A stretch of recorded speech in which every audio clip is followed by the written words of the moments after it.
রব্বানা আতিনা ফিদ দুনিয়া হাসানাতাও ওয়া ফিল আখিরাতি হাসানাতাও ওয়া কিনা আযাবান নার। আল্লাহ তাআলা আমাকে দুনিয়ার হাসানা দাও, দুনিয়ার কল্যাণ দাও, আখিরাতের কল্যাণ দাও, জাহান্নাম থেকে, জাহান্নামের আগুন থেকে আমাকে বাঁচাও। এই দোয়াটা আমার নবীজি করেছেন। এইদিকে মুসা আলাইহিস সালাতু ওয়াস সালাম তিনি একটা দোয়া করছেন, যেখান থেকে আমি তেলাওয়াত দিয়ে শুরু করেছি। ওয়াকতুব লানা ফি হাযিহিদ দুনিয়া হাসানাহ ওয়া ফিল আখিরাহ ইন্না হুদনা ইলাইক। আল্লাহ তাআলা তুমি আমাদের জন্য লিখিত করে দাও দুনিয়ার কল্যাণ, আখিরাতের কল্যাণ, এবং তোমার দিকেই তো আমরা চলে যাচ্ছি। হুদনা ইলাইকা। আল্লাহ এবার নিজে বলছেন, ক্বালা আযাবি উসিবু বিহি মান আশা। আমি আল্লাহ যাকে ইচ্ছা তাকে শাস্তি দেই। এই ইচ্ছা কার? ইয়াগফিরু লিমান ইয়াশা ওয়া ইউআযযিবু লিমান ইয়াশা। শাস্তি দেওয়া, ক্ষমা করা সম্পূর্ণ কার অধিকার? আসতে বলবেন না, কার অধিকার? আমার ভাইয়েরা, এরপরে আল্লাহ রাব্বুল আলামিন শাস্তির কথা বলে, আযাবের কথা বলে, আবার রহমতের কথা বলছেন। এবার তিনি বলছেন, রাহমাতি ওয়াসিআত কুল্লা শাই। সকল কিছুতে আমার রহমত গুলো পরিবেষ্টিত হয়ে আছে, প্রশস্ত হয়ে আছে। ফাসাআতুবুহা লিল্লাযীনা ইয়াত্তাকুন। তবে আমার রহমতটা ওই সমস্ত বান্দার জন্য, ওই সমস্ত ব্যক্তির জন্য যাদের মধ্যে তিনটা গুণ পাওয়া যাবে। এক নাম্বার হলো যে সমস্ত বান্দাগুলো মুত্তাকি। জোরে বলি সুবহানাল্লাহ। ভূমিকম্প কেন হয়, কি জন্য হয়? আপনি হাদিসকে সামনে নিয়ে আসেন, কোরআনকে সামনে নিয়ে আসেন। কেন ঘন ঘন ভূমিকম্প হচ্ছে, অতি বৃষ্টি, অনাবৃষ্টি, এই সিচুয়েশন কেন হচ্ছে বারবার? ঘন ঘন ভূমিকম্প আমার জীবনে চোখে, আমি যখন ছোট ছিলাম এত ভূমিকম্প কখনো দেখি নাই। 10 বছর আগে এত ভূমিকম্প হয় নাই। এখন ঘন ঘন ভূমিকম্প হচ্ছে। ঘন ঘন ভূমিকম্পের কারণগুলো যদি আপনি খতিয়ে দেখতে যান, এক নাম্বার কারণ যেটা বলবো সেটা হলো, সমাজে যখন জুলুম বেড়ে যাবে, অত্যাচার বেড়ে যাবে, পাপাচার বেড়ে যাবে, সেই সময় আল্লাহ তাআলা ঘন ঘন গজব নাজিল করবেন। যখন বেহায়াপনা বেড়ে যাবে, বাদ্যযন্ত্র বেড়ে যাবে, গুনার পরিমাণ বেড়ে যাবে, গুনাহ সমাজে ইজি হয়ে যাবে, সেই সময় ঘন ঘন গজব গুলো নাজিল হবে, ভূমিকম্প আল্লাহ তাআলা পাঠায়া দিবেন। আল্লাহ তাআলা এগুলো দেন এই জন্য, বান্দা সতর্ক হয়ে যাও, ঠিক হয়ে যাও, আমার শাস্তি কিন্তু বড় কঠোর। আল্লাহ রাব্বুল আলামিন অনেক জাতিকে জমিনে দাবিয়ে দিয়ে শেষ করে দিয়েছেন। যুগে যুগে গজবের ইতিহাস কোরআনে আছে না নাই? বলেন, আসতে বলবেন না, আছে না নাই? কওমে লূতকে জমিনে গেড়ে দিয়ে শেষ করে দিয়েছেন। সমকামিতা তারা এনেছিল। সেই সমকামিতা আজকে ভারত সহ গোটা পৃথিবীর, ইউরোপ, আমেরিকার বিভিন্ন দেশে রাষ্ট্রীয়ভাবে তারা আইন আকারে পাশ করে নিয়েছে যে সমকামিতা একটা কুকুরের মধ্যে নয়, শৃগালের মধ্যে নয়, শুকুরের মধ্যে নয়, যা মানুষের মধ্যে আজকে স্থান পেয়েছে। গজব কেন আসবে না?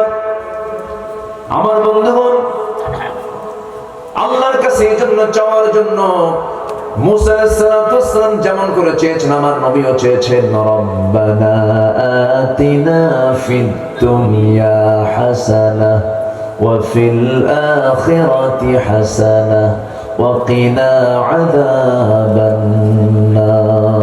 জোরে বলুন আমিন, জোরে বলুন আমিন।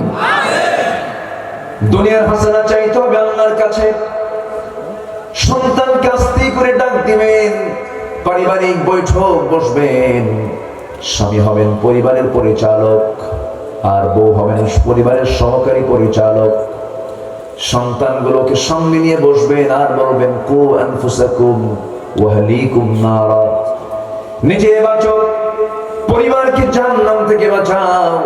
সন্তানকে আদর করে কাছে বসিয়ে নিয়ে বলবেন বাবা নেশা করিস না, অসৎ সঙ্গ যাপন অসৎ সঙ্গ গ্রহণ করিস না, সৎ জীবনে চলে আয় বাবা, নামাজটা পড়, পর্দা পুশিদা কর, চোখের হেফাজত কর। আজকে যেমন একই পরিবারে তুই আমার সন্তান, আমি তোর বাপ, আমি তোর মা, আমরা যেমন একটা পরিবারে একসঙ্গে বসবাস করছি, আমরা সবাই মিলে একসঙ্গে জান্নাতে বসবাস করতে চাই। এরকম করে দাওয়াতি কাজ করবেন,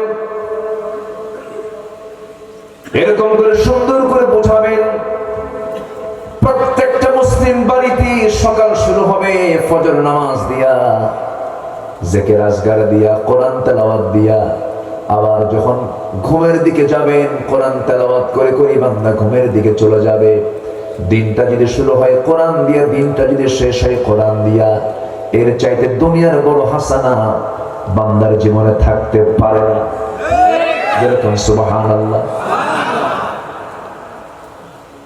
ইসলাম না মানলে পরে কোনোদিন শান্তি আসবে না, কোনো কল্যাণ আপনি পাবেন না, আরাম পাবেন না, শান্তি পাবেন না। আল্লাহ রাব্বুল আলামিন বলছেন ওয়ামান আ'রাদা আন যিকরি ফাইন্না লাহু মাঈশাতান দানকা ওয়া নাহশুরুহু ইয়াওমাল কিয়ামাতি আ'মা ক্বালা রাব্বি লিমা হাশারতনি আ'মা وقد كنت بصيرا قال كذلك أتتك آياتنا فنسيتها وكذلك اليوم تنسى جربون الله أكبر। জীবন আমার জিকির থেকে দূরে থাকবে। জিকির মানে হলো কোরআন, কিন্তু আমার দেশে জিকির মানে অন্য কিছু বোঝায়। জিকির মানে বোঝায় আছে না, এগুলো ভণ্ডামি। এগুলো কি বলে ভণ্ডামি? বদমাইশ গুলো মঞ্চ উঠে হু হু করে, থাপ্পড়ায় মঞ্চ থেকে নামায় দেওয়া দরকার। এগুলোকে প্রমোট করে কারা? যারা প্রমোট করে তারাও গুনাহগার। আজকে কোরআনের মঞ্চকে আজকে একটা মহল কলঙ্কিত করছে। আসতে বলবেন না, জোরে বলুন ঠিক কি না? মঞ্চকে কলঙ্কিত করছে। আয়াত বোঝে না, হাদিস বোঝে না, নাচানাচি করে আর ফালাফালি করে। কোরআনের মঞ্চ কোন কৌতুক নাটক আর যাত্রার মঞ্চ নয়। আয়াত নাই, হাদিস নাই, কিচ্ছু নাই, খেলে হাসায়। আছে না? আছে না? আছে না? আছে না? নাই? আমার নবীজি ওয়াজ করতেন, নবীজির ওয়াজের ফলাফল হলো সাহাবে কেরাম শুনতেন আর চোখের কোনা বেয়ে টপ টপ করে পানি পড়ত। আমার নবীজির ওয়াজের তাসির ছিল এটা। আর আজকের কিছু কিছু ওয়াজের তাসির হলো মানুষ হাসতে হাসতে পেট ফেটে যায়। আমি কি ভুল বলছি? আমি কি ভুল বলছি?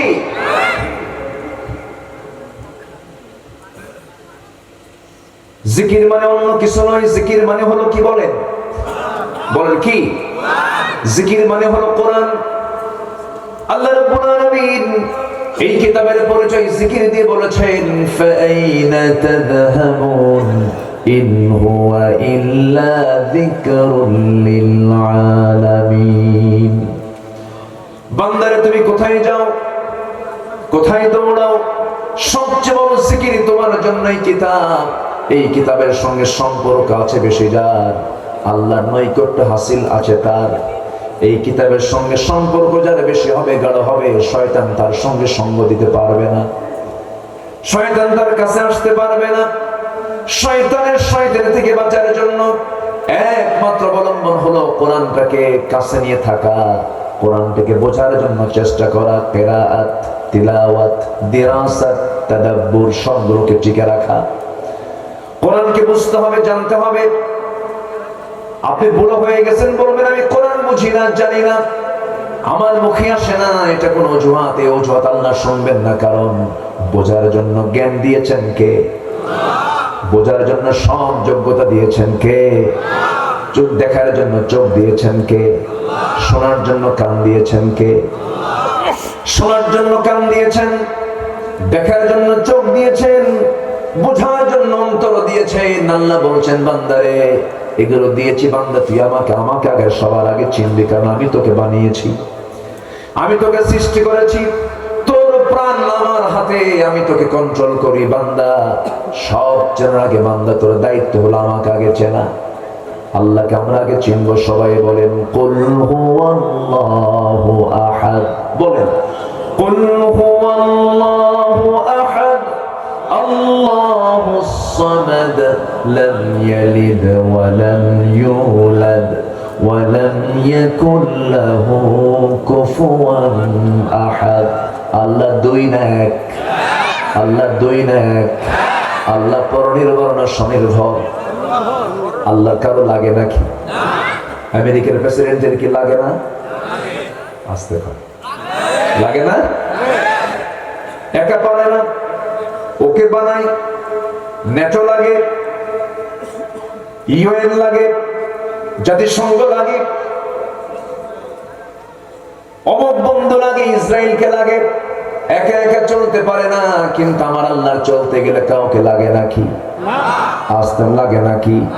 ইলাহা কয়জন? দুজন হলে লাফাসাদাতা, গন্ডগোল লেগে যেত, সমস্যা হয়ে যেত। আমার আল্লাহ পূর্বের মালিক, পশ্চিমের মালিক, উত্তরের মালিক, দক্ষিণের মালিক, সাত আকাশের মালিক, সূর্যের মালিক, চাঁদের মালিক। এই মালিকানায় কারো কোনো অংশ আসতে বলবেন না, অংশ নাই। সবার আগে আমরা চিনবো কাকে? আসতে বলবেন না, কাকে চিনবো? আরেকটা আয়াত আমরা আল্লাহকে চিনবো, বলেন সবাই আল্লাহু লা ইলাহা ইল্লা হুয়াল হাইয়ুল কাইয়্যুম লা তা'খুযুহু সিনাতুন ওয়া লা নাওম লাহু মা ফিস সামাওয়াতি ওয়া মা ফিল আরদ মান যাল্লাযী ইয়াশফা'ু 'ইনদাহু ইল্লা বিইذনিহি يعلم ما بين أيديهم وما خلفهم ولا يحيطون بشيء من علمه إلا بما شاء وسع كرسيه السماوات والأرض ولا يؤوده حفظهما وهو العلي العظيم। জোরে বলুন একটা আয়াত। আল্লাহ বলছেন বান্দা আমাকে চেনার জন্য আয়াতটাই তোর জন্য যথেষ্ট। আয়াতুল কুরসি আমরা পড়বো, জোরে বলি ইনশাআল্লাহ। সূরা ইখলাস এমন একটা সূরার নাম, যদি কোনো বান্দা 3টা বার পড়তে পারে গোটা কোরআন খতমের সমান সওয়াব আল্লাহ পাক তার আমলনামায় দিয়ে দেন। বান্দা এগুলো পড়ে না, বান্দা এগুলোর জিকির করে না। রাত 3টার দিকে বিশ্বকাপ খেলা, ব্রাজিল আর্জেন্টিনা, গত শীতের মধ্যে দেখেছি নিজের চোখে ব্রাজিল আর্জেন্টিনার খেলা। 3টায় খেলা হবে, 2টায় ঘুম থেকে উঠে শীতের ভিতরে ওযু বানায়, নামাজে দাঁড়ায় সেজদায় পড়ে বলে আল্লাহ আমার দল যেন জিতে, আমার দল যেন জিতে। আমার ভাইরা এমন তো হওয়ার কথা ছিল না। সবার আগে আমরা আল্লাহর সঙ্গে সম্পর্ক তৈরি করার চেষ্টা করব। আমি আল্লাহর কাছেই ছিলাম, আল্লাহর কাছে আবার ফিরে যাব। এই জন্য আল্লাহ রাব্বুল আলামিন বলছেন আমার জিকির থেকে যারা নিজেকে গুটিয়ে রাখবে ফাইন্না লাহু মাঈশাতান দানকা, তার জন্য আমি দুনিয়ার জীবনকে আমি সংকীর্ণ করে দেব। সে শান্তি পাবে না। বাচ্চা থাকবে, ছেলে মেয়ে থাকবে, সব থাকবে, কিন্তু একটা ইয়াবা খায় আর একটা গাঁজা খায়। বউ কথা শুনবে না, সম্পদের পাহাড় থাকবে, কিন্তু শান্তি পাবে না, ঘুম হবে না আরামে। আমার বন্ধুগণ, এই পৃথিবীতে কোনো বান্দা যদি টেনশনে থাকুক না কেন, বান্দা যখন ওযু বানায়া সেজদায় পড়ে আল্লাহর তাসবিহ জপবে, এর চাইতে প্রশান্তি পৃথিবী তার দ্বিতীয় কোনো কাজে নাই। আমি চ্যালেঞ্জ দিলাম, একজন বান্দা সুস্থ হতে হলে, হতাশা দূর করতে হলে, বান্দার ভিতর থেকে মানসিক যত রোগ আছে দূর করার জন্য পৃথিবীর কোন ডাক্তারের ওষুধ দিয়ে আপনার রোগী সুস্থ হবেন না। আপনাকে সুস্থ হওয়ার জন্য, সুস্থ হওয়ার মালিক যিনি, সুস্থ করার যিনি মালিক, তার সঙ্গে আপনার কানেকশন তৈরি করতে হবে, তার সঙ্গে মহব্বত তৈরি করতে হবে। আল্লাহ বলছেন বান্দা তুই আমার দিকে 1 হাত আগাবি, আমি তোর দিকে 10 হাত আগাবো। আল্লাহ বলছেন বান্দা তুই যখন আমার দিকে হেঁটে হেঁটে আসিস, আমি তোর দিকে দৌড়া দৌড়া যাই। বান্দা আমি তোকে মাফ করতে চাই, বান্দা আমি তোকে জান্নাত দিতে চাই। কিন্তু বান্দা জাহান্নামে যাবে বান্দার দোষে। আল্লাহ তো বান্দাকে জাহান্নাম দিতে চান না, কিন্তু বান্দা বান্দার দোষে জাহান্নামে চলে যাবে। আমার ভাইয়ের আল্লাহ রাব্বুল আলামিন বান্দাকে বলছেন বান্দা তুমি জেনে নাও জাহান্নামে যাওয়ার কারণগুলো কি। আল্লাহ বলছেন মা সালাকাকুম ফি সাকার ক্বালু লাম নাকু মিনাল মুসাল্লিন ওয়া লাম নাকু নুতঈমুল মিসকিন ওয়া কুন্না নাখুযু মা'আল খায়িদিন ওয়া কুন্না নুকাযযিবু বিয়াউমিদ্দিন হাত্তা আতানাল ইয়াকিন فما تنفعهم شفاعة الشافعين জোরে বলুন আল্লাহু আকবার। জাহান্নামে কেন প্রশ্ন করা হবে, ও জাহান্নামীরা আজকে সাকার নামক দোজখে তোমরা কেন? জাহান্নামীরা বলবে 4টা কাজ আমরা করে আসি নাই। কি কি বলো? তারা বলবে আজান শুনেছি নামাজ পড়ি নাই। এমন লোক তো বাংলার জমিনে নাই। আছে আছে আছে অনেক। আজান শুনেছি নামাজ পড়ি নাই। একটা প্রশ্ন করব আপনাকে, বলুন তো আমাদের দেশে মুসলিম বেশি না মুসলিম বেশি?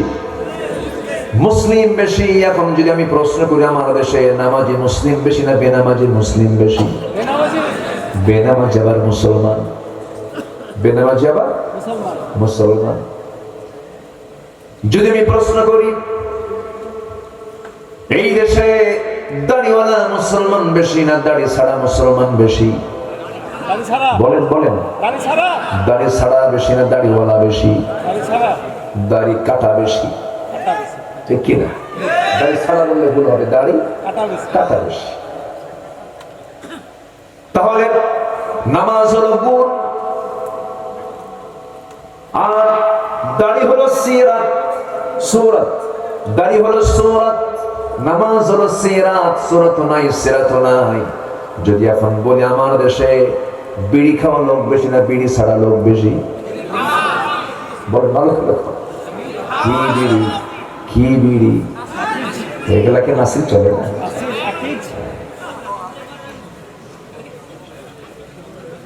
এই দেশের মানুষ যে পরিমাণ বিড়ি খায়, যতবার সংসদ অধিবেশন হয়েছে প্রত্যেকটা সংসদ অধিবেশনে বিড়ির দাম বাড়ায় হাঁকায়। জাতীয় কম না, যতই দাম বাড়া জমি বেচা হলেও খাবো, ঠিক আছে না? এত খাওয়া খায় বিড়ি যেন মনে হয় বিড়ি যেন দেশের জাতীয় খাবার। রাত 3টার দিকে ঘুম হয় না, উঠেই মারে টান। সকালবেলা বাথরুমে যায়, এক হাতে বদনা আর এক হাতে বিড়ি। আছে না? কথা বলবো, কষ্ট পাচ্ছেন নাকি আপনারা? এটা কেমন নেচার? মুসলমান তেমন হওয়ার কথা ছিল না। মুসলমান তো নেশাক্রান্ত হবে না, আবার বিড়ি খায়। আবার প্রশ্ন করে হুজুর, মাহফিলে এসে প্রশ্ন করে হুজুর বিড়ি খাওয়া কি জায়েজ আছে? মানে আমি জায়েজের চেষ্টায় আছে। আমি কি আলোচনা চালাবো? ওঠে কেন? দেখেন যদি উঠতেছি নাকি? ওঠাউঠি করা যাবে না, কোনো সাবসুপ নাই। বসেন সবাই। তাহলে বিড়ি খাওয়ার বেশি, দাড়ি কাটা লোক বেশি, বেনামাজি লোক বেশি। আমার বন্ধুগণ, যদি প্রশ্ন করি, কোরআনের নাম হলো জিকির। কোরআনের নামটা কি বলেন? জিকির। এই জিকিরটা, এই কোরআনটা সহি করে পড়তে পারে আমার দেশে মুসলমান বেশি না কম? কম। কোরআনটাকে পড়তে পারে না। 60 বছর 70 বছর হয়ে গেছে, চাচা কোরআনটা পড়েন। বাবা মুখে আসে না, খুব কঠিন। কিন্তু যখন বলি চাচা গোদাগাড়ির পৌরসভার মোড়ে বিসমিল্লাহ হোটেলের পাশে 4 শতক যে একটা জমি আছে আপনার, সেই 4 শতক জমির দলিল দাগ নাম্বার কত? 93। টনটনা হিসাব আছে না? জমির দাগ নাম্বার টনটনা। হাল দাগো টনটনা, সবেক দাদর সব দাগগুলো মুখস্থ আছে, টনটনা মুখস্থ করেছেন চাচা। কিন্তু আপনি কি জানেন না, আল্লাহ তাআলা আপনাকে 60-70 বছর হায়াত দিয়ে দুনিয়াতে পাঠিয়ে দিয়েছেন। এর আপনার দাগ নাম্বার মুখস্থ জানা থাকলো, কিন্তু সর্বনিম্ন জান্নাত আল্লাহ রাব্বুল আলামিন দিবেন। সর্বনিম্ন জান্নাত হবে 10টা পৃথিবীর মতো একটা জান্নাত। সেই জান্নাতের দাগ নাম্বার মনে হয় নাই। আসতে বলেন, কেন আছে না নাই? কোথায় আছে? কোথায় আছে? কোরআনে আছে। দাগ নাম্বার গুলো খুঁজে খুঁজে বের করে জান্নাতটা তালাশ করতে হবে। জান্নাত এমনি এমনি পাওয়া যাবে না। আমার দেশের কিছু সুযোগ সন্ধানী কিছু মুসলমান নামের পরিচয়ধারী কিছু মুসলমান আছে, ওরা সুযোগ সন্ধানী, তারা সস্তা রাস্তায় জান্নাত খোঁজে। সস্তা দিয়ে কেমনে জান্নাত পাওয়া যায়? সারা জীবন ঘুষ খেয়েছে, শেষ জীবনে সে 3টা চিল্লা মেরে বলে, হুজুর আল্লাহ যেন মাফ করে দেয়, এদিকে ঘুষ খায় সব করছে। আছে না? আসতে বলবেন না, আছে না নাই? সুদের কারবার করে কোটি কোটি টাকার মালিক হয়ে শেষ জীবনে সে বাবার সম্পত্তি কিছু জমি বেচে, জমি বেচার টাকা দিয়ে হজে যায়। ও জানে সুদের টাকা দিয়ে হজ হবে না। কি ফতুয়া দেখেন, কি চিন্তা দেখেন। আছে না? আছে না? সুদের টাকা নিয়ে হজে যায় না, জমি বিক্রি করা টাকা দিয়ে হজ করে আসে, আর চোখের পানি ফেলে দিয়ে বলে, আল্লাহ আমারে মাফ করো। ওইদিকে সুদের টাকা খায় বসে আছে। ঘুষের টাকা নিয়ে আপনি টাকার পাহাড় বানিয়েছেন, না না কবুল হবে না। সম্পূর্ণ হারামকে আগে বর্জন না করা পর্যন্ত আপনার কোন ইবাদত আল্লাহর দরবারে মঞ্জুর হবে না। ঠিক কি না? আমার ভাইয়েরা, আল্লাহর কালাম কি কোন স্বীকার করা যাবে না। কিছু অংশ মানলাম, কিছু অংশ মানলাম না। খিজিয়ান ফিল হায়াতিদ দুনিয়া, দুনিয়ার জিন্দেগিতে লাঞ্ছিত হবে, আখিরাতে ক্ষতিগ্রস্তদের অন্তর্ভুক্ত হয়ে যাবে। একটা আয়াত আমাকে চরম ভয়ের মধ্যে ফেলে দেয়। কিছু কিছু আয়াত দেখলে মনে হয় কোনোদিন জান্নাত পাবো না, আবার কিছু কিছু আয়াত দেখলে মনে হয় আল্লাহ আমারে মাফ করে দিবেন। একটা আয়াত আমাকে দারুণ ভয়ের মধ্যে ফেলে দেয়। যে সূরা আরাফ থেকে আমি কথা বলা শুরু করেছি, 156 নম্বর আয়াত থেকে শুরু করেছি। এই সূরা 44 নম্বর আয়াত আল্লাহ রাব্বুল আলামিন বলছেন, ইন্নাল্লাযীনা কাযযাবু বিআয়াতিনা ওয়াস্তাকবারু আনহা লা তুফাত্তাহু লাহুম আবওয়াবুস সামা ولا يدخلون الجنة حتى يلج الجمل في سم الخياط وكذلك نجزي المجرمين الله أكبر যারা আলেম ওলামা তারা বুঝে গেছেন। আল্লাহ বলছেন কি রাগ তিনি করেছেন, কি ক্রোধ তার মধ্যে প্রকাশ পেয়েছে। তিনি রাগ করে বলছেন, শোনো বান্দারা, যারা আমার আয়াতকে যারা অস্বীকার করবে, মিথ্যা প্রতিপন্ন করবে, ওয়াস্তাকবারু আনহা, এবং অহংকার করে কিতাব থেকে যারা দূরে সরে যাবে, লা তুফাত্তাহু লাহুম আবওয়াবুস সামা, তাদের জন্য আসমানের কোন দরজাই আমি আল্লাহ কখনো খুলবই না, দরজাই খোলা হবে না। ওই সমস্ত লোক কোনদিন জান্নাত পাবে না। জান্নাত তাদের জন্য এমন অসম্ভব যেমন করে একটা সূচের ছিদ্র পথে একটা উট প্রবেশ যেমন অসম্ভব, ওদের জন্য জান্নাতে যাওয়া তেমনই অসম্ভব। কি রাগের কথা আমার ভাইয়েরা। আল্লাহর কোন আয়াতকে অস্বীকার করা যাবে না, কোন বিধানকে লঙ্ঘন করা যাবে না। নামাজ পড়লাম, রোজা রাখলাম, যাকাতকে মানলাম না। নামাজ পড়লাম, রোজা রাখলাম, আমি আল্লাহর পথে দিন কায়েমের জন্য সংগ্রাম করতে হবে, এটা মানলাম না। নামাজ কায়েম করতে হবে, মানলাম না। আমার কোন ইবাদত মঞ্জুর করবেন না। তিনি আমার কে? বলেন তিনি কে? আল্লাহ। আমার ভাইয়েরা, আমার আল্লাহ তাআলার রহমত দরকার না গজব দরকার? আমাদের কি দরকার বলেন? রহমত দরকার। রহমত যদি পেতে চাই 3টা গুণ আমরা অর্জন করব।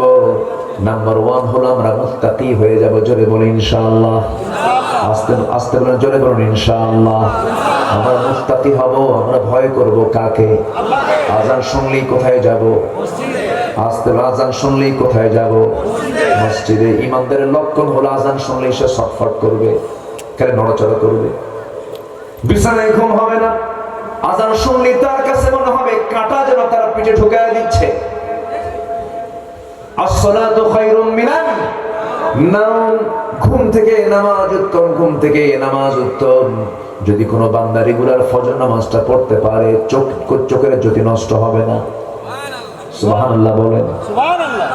হেঁটে হেঁটে যাবে, ডায়াবেটিস হবে না। 24 ঘন্টার ভিতরে সবচেয়ে নির্মল বাতাস যে সময় বয় প্রবাহিত হয় সেটা হলো ফজরের সময়। শিশির ভেজা রাত্রি, সুবহে সাদেকের সময়।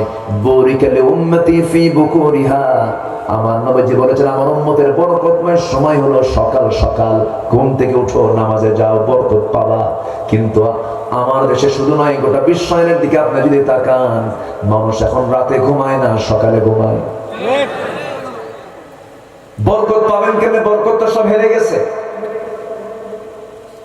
Early to bed, early to rise, এই কথা আমরা ইংলিশে প্রবাদ জানি না। না, এই কথা বলেছেন মুহাম্মদ সাল্লাল্লাহু আলাইহি ওয়াসাল্লাম। রাসূল সবার আগে ঘুমিয়ে পড়তেন, ঈশার নামাজ পড়ে কোনো কাজকে তিনি পছন্দ করতেন না। কারা হাত ছিল তার কাছে?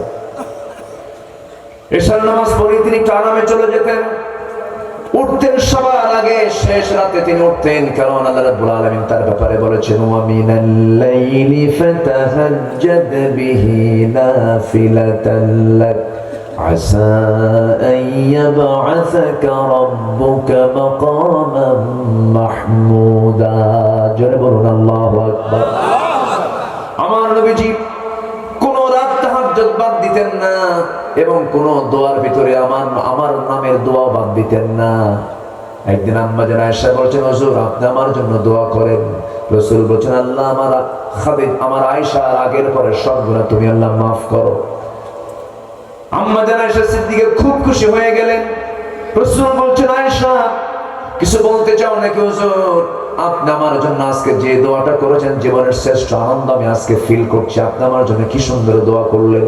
রাসূল বলেছেন আয়েশা রে, এই দোয়া শুধু তোমার জন্য নয়, আমার উম্মতের জন্য সব সময় এই দোয়াটাই করি, আল্লাহ আমার উম্মতের আগের পরের সমস্ত গুনাহ তুমি আল্লাহ মাফ করে দাও।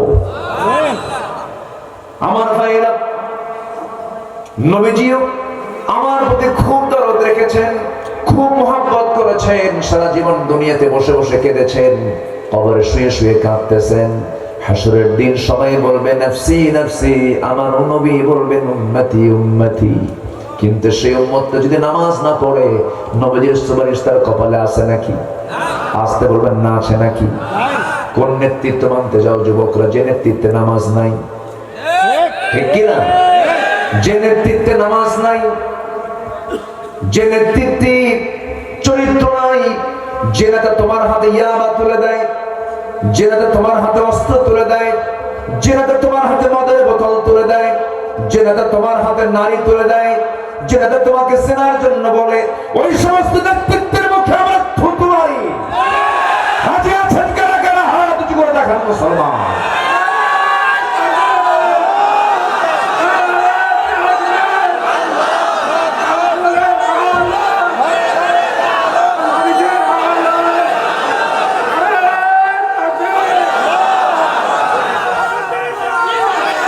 আল্লাহ কবুল করুন, জোরে বলি আমিন, আরো জোরে আমিন। ওরা আবার বলে আমরা কি কোরআন বুঝি না? আমাদের উল্টা বুঝায়, আমরা কি কোরআন বুঝি না? ওরা বলে আগামীকাল ঈদুল আজহার জানাজা নামাজ, এত বোঝা বোঝায়।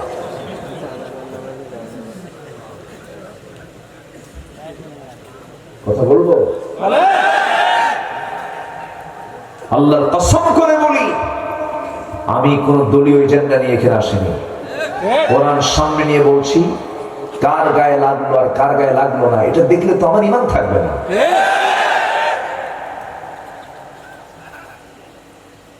আমার দেশে মানুষ বেশি না চোর বেশি? তো কোরআন শুনলে কি সবার ভালো লাগবে? চোরই তো বেশি।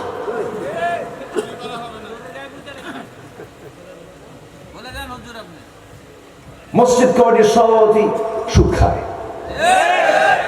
সেক্রেটারি মদ খায়, কেশিয়ার ঘুষ খায়, কি করবেন? মসজিদে আজান হয়, কমিটির লোক যা তাস খেলে। আছে না? আছে না? আছে কিনা? কোন দিন কথা বলবেন আপনি? কোন দিন গর্জে উঠবেন আপনি? খতিব খুতবা দেয়, হঠাৎ করে একদিন বলে ফেলছে লা তাকুলুর রিবা দুআফা মুদাআফা, চক্রা করে সুদ খায়ও না। এই কথা বলতে বলতে সে আবার তাকাইছিল সভাপতির দিকে, ওষুধ খায়। নামাজ শেষান্তে সভাপতি এসে বলতেছে, হুজুর সুদের বিরুদ্ধে ওয়াজ করছেন, ভালো কথা, কোরআন শরীফে আসছে ভালো, কিন্তু আপনি আমার দিকে চায় থাকলেন কেন? কথা কি বুঝতেছেন? কথা কি বুঝতেছেন? উচিত ছিল খাঁটি ইমানদার যারা, তারা একতাবদ্ধ হয়ে ওই সমস্ত অযোগ্য লোকগুলোকে পথ থেকে কাঠ ধরে বের করে দেওয়া।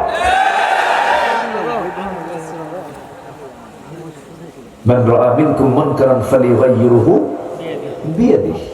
কোন দিন করবেন আমরা? কোন দিন আমরা কোন দিন শিখবো আমরা? তা'মুরুনা বিল মা'রুফ ওয়া তানহাউনা আনিল মুনকার। কোন দিন শিখবো আমরা? সব তো শেষ করে দিল। বলে আমরা কি কোরআন বুঝি না? কি বোঝা বোঝে দেখে, ওরা কোরআন বোঝে কানার মতো। এক কানা গেছে মসজিদে নামাজ পড়তে, আজান হয় নাই, ইমামের সঙ্গে কথা বলতে বলতে লাগছে গন্ডগোল, চরম বাক বিতণ্ডা। আজান হয়ে গেছে, নামাজে দাঁড়িয়েছে ইমাম, ইমামের কাজ পায় না। নামাজের মধ্যে সূরা ফাতিহার পরে এমন একটা আয়াত বলছে যে আয়াতের অংশ হলো ওয়া কানা মিনাল কাফিরিন। কানা মনে মনে কয় তুই আমারে কাফের কইলি? দেখেন কি বোঝা বুঝলো, রাগে গোসায় ফেটে পড়ে বাড়িতে চলে গেছে। সেকেন্ড দিন আবার নামাজে আসছে মাগরিবের, ইমাম দাঁড়াইছে নামাজে মুসাল্লায়, কেন পিছনে দাঁড়াইছে মুক্তাদি হয়ে। যিনি ইমাম তার আবার একটা পা হলো খাটো, ন্যাংরা সাইজের। তা আগের সন্ধ্যায় যে সূরা পরে সন্ধ্যায় সেই সূরায় আবার যখন কানার কানে যখন এই আওয়াজ আসছে ওয়া কানা মিনাল কাফিরিন, নামাজের মধ্যে নিয়ন্ত্রণ হারিয়ে উল্টা লোকমা ওয়াল ল্যাংরানা মিনাল ফাসিকিন।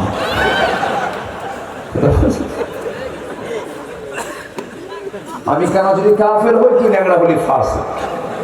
ওরা কোরআন বোঝে ওই কানার মতো, ঠিক কি না? এত বোঝা বোঝো সুদ খাও কেন? এত বোঝা বোঝো নামাজের পরিবেশ তৈরি করো না কেন? প্রত্যেক মুসলমানের জন্য নামাজ পড়া কি? আরো জোরে বলেন কি?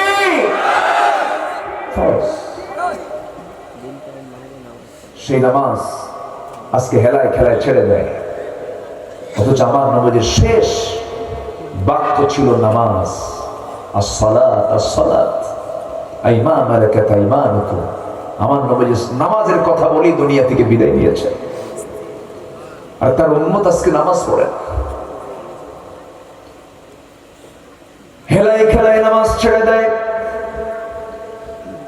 জিকির করবেন না, নামাজ পড়বেন না, কোরআন পড়বেন না, দুনিয়ার জীবন সংকীর্ণ হয়ে যাবে। এই জন্য মুসা আলাইহিস সালাতু ওয়াস সালাম এই দোয়া চেয়েছেন, আল্লাহ দুনিয়ার হাসানা আমারে দাও, আখিরাতের হাসানা তুমি আমারে দাও। হাসানা পেতে হলে, কল্যাণ পেতে হলে নামাজের দরকার আছে না নাই? আসতে বলবেন না, আছে না নাই? নামাজ পড়বো আমরা কয় ওয়াক্ত? নামাজ না পড়ে কি মুত্তাকি হওয়া যায় নাকি? মুত্তাকির গুণগুলো সূরা বাকারার শুরুতে আল্লাহ রাব্বুল আলামিন বলে দিয়েছেন, ঠোঁট মিলিয়ে সবাই বলেন, আল্লাযীনা ইউমিনুনা বিল গায়ব ওয়া ইউকিমুনাস সালাতা ওয়া মিম্মা রাযাকনাহুম ইউনফিকুন।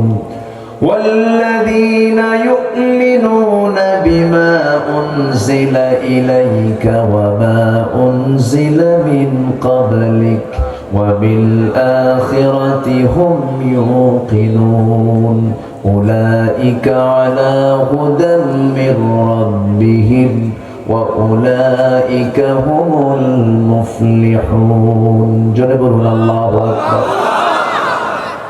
الله رب العالمين বলছেন মুত্তাকি কারা?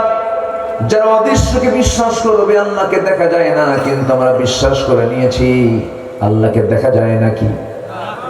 আসতে বলে, দেখা যায় নাকি? দুনিয়াতে কেউ দেখতে পেয়েছেন নাকি? একজন নবী দেখতে চেয়েও দেখতে পান নাই, সেই নবীর নামটা কি বলেন? 40 দিন সময় নিয়ে চলে গেলেন তুর পাহাড়ে, পারলেন না দেখতে। বললেন আল্লাহ আমার এই চক্ষু পারবে না, তোমাকে দেখতে পারলাম না। লান তারানি, আমাকে দেখতে পাবে না। কিন্তু মুসা বললেন আল্লাহ আমি তোমাকে দেখতে চাই, আমি দেখবই। পারলেন না।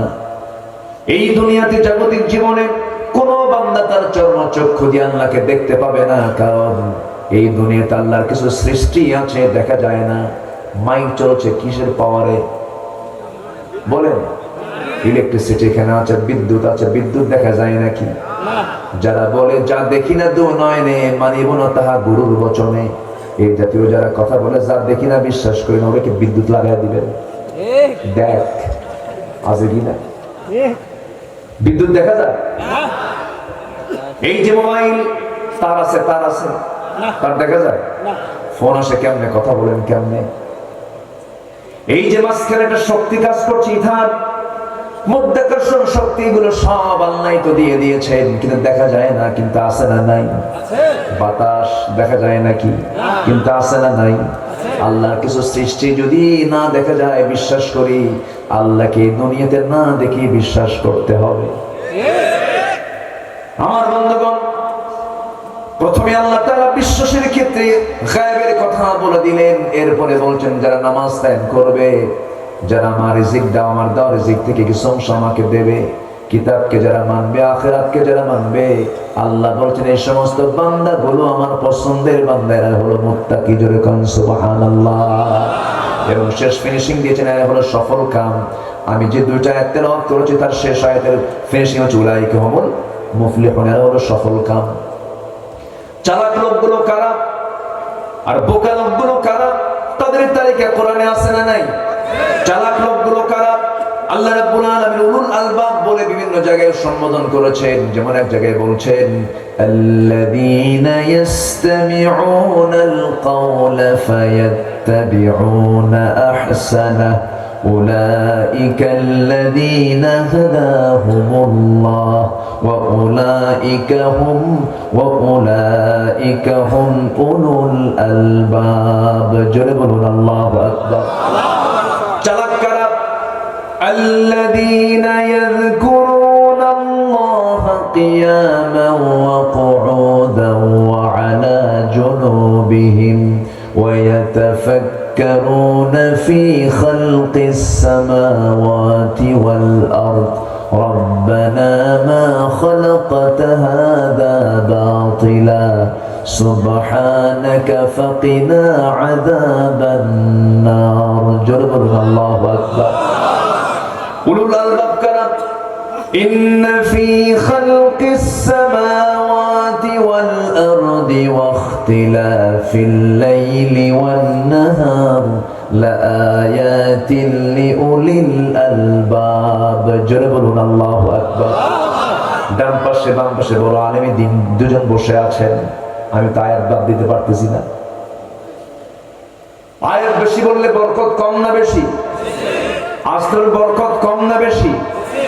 আয়াত ছাড়া ওয়াজ আমার দেশে আছে না নাই? ঘন্টার পর ঘন্টা ওয়াজ করে 20-25টা শের মারে, এমন শের মারে ও নিজেও বোঝে না, জনগণ খালি কাঁদবে। আছে না এরকম? আছে না? হাজার লাইনের শের আর আল্লাহর কালামের একটা আয়াত, আয়াতের দাম বেশি। শ্রোতাদের উচিত একজন আলোচক আলোচনা যখন শুনতে বসেন হাতের কড়াগুলো গুনবেন যে উনি কয়টা আয়াত বললেন আজকে। আয়াত যত বেশি হবে বরকত তত বেশি হবে। আমার বন্ধুগণ, অনেক মা বোন মাহফিল আসছেন, ভাইরা মাহফিল আসছেন। দুনিয়াটা যদি কল্যাণ পেতে চাই, মুত্তাকি আমরা হব। জোরে বলি ইনশাআল্লাহ। নামাজ পড়বো কয় ওয়াক্ত? আসতে বলবেন না, কয় ওয়াক্ত? একানা জামাতে বলেন, একানা জামাতে। বুঝে না না বুঝে, জেনে না না জেনে, সময় না সময়, তাড়াতাড়ি না আস্তে আস্তে, আস্তে আস্তে। কন্ডিশন ঠিক রেখে নামাজ পড়তে হবে। নামাজকে রেগুলার করতে হবে। আল্লাহ তাআলা নিজে বলছেন, আমি 7 শ্রেণীকে আমার আরশের আজিমের ছায়া জায়গা দিয়ে দেব। যেরকম সুবহানাল্লাহ। আমার আল্লাহ তাআলা আরশটা কোথায় বলেন? উপরে। কোথায় বলেন? কোথায়? উপরে। গোনার মতো যোগ্যতা আমাদের নাই, শুধু আমরা এতটুকুই বলতে পারি, আমার আল্লাহ কোথায়? সাব্বিহ ইসমা রাব্বিকাল আ'লা, সাব্বিহ ইসমা রাব্বিকাল আ'লা। সবার উপরে তিনি, সবার উপরে তিনি। কত উপরে তিনি, এটার কোয়ান্টিটি, এটার যদি আপনি গুনতে যান, এটার যদি সংখ্যা গুনতে চান, কত মাইল আমরা বলতে পারবো না। তবে আরশ আজিমটা হলো 7 আকাশের উপরে। আমি একটা পরিসংখ্যান প্রায় দিয়ে থাকি, একটু মনোযোগ দিয়ে শুনবেন। আমরা যেখানে বসে আছি এই জায়গা থেকে আমরা যদি সূর্যের দিকে তাকাই, সূর্যটাকে প্লেটের মতো দেখা যায়, রাতের বেলা চাঁদটাকে প্লেটের মতো দেখা যায়, কিন্তু এই সূর্য পৃথিবী থেকে শুধু বড় নয়, 13 লক্ষ গুণ বড়। আমার এই সূর্য থেকে মিটি মিটি করে চাঁদের পিছনে জ্বলে থাকা কিছু জোনাকির মতো কিছু তারকা দেখা যায়। এই তারকাগুলো সূর্যের চেয়ে এত বড়। বেটেল জুইস নামে একটা তারকা আছে, সূর্যের চাইতে 33 কোটি গুণ বড়। আবার ওই তারকাগুলো এত বড়, একটা দুইটা তারকা নয়, মহান রব্বুল আলামিন এক একটা গ্যালাক্সির মধ্যে 300 বিলিয়ন করে তারকা রেখে দিয়েছেন। এমন কিছু তারকা আছে যে তারকার আলো আজ পর্যন্ত পৃথিবীতে পৌঁছে নাই, অথচ আলোর গতি প্রতি সেকেন্ডে 1,86,000 মাইল। আমার ঘোড়া তো কালো নিয়ে গেছে, এটা ভুল হয়ে গেছে, ঘোড়াটা লাল লাগবে। লাল ঘোড়া তো লাগবে, এই কথা বললো কে? বউ আমার শিখায় দিল। বাজা কয়, ঘোড়া থুইয়া ডিম নিয়ে যা।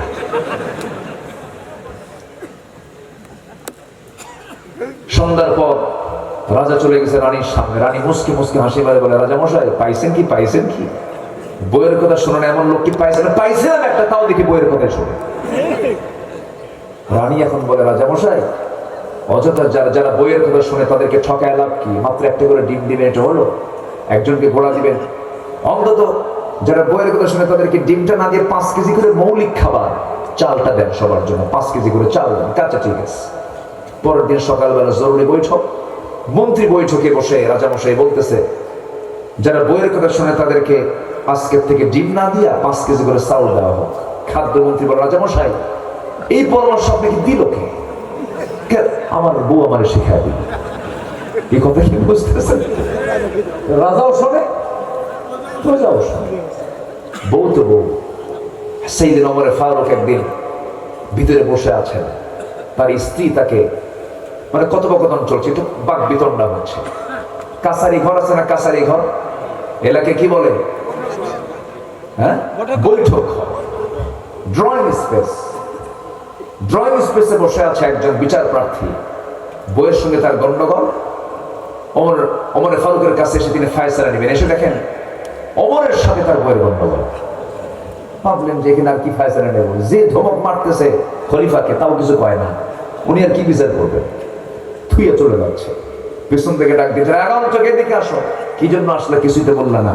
যে সমস্যা আমার ঘরে, সেই সমস্যা আপনার ঘরে। কি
লাইট কম।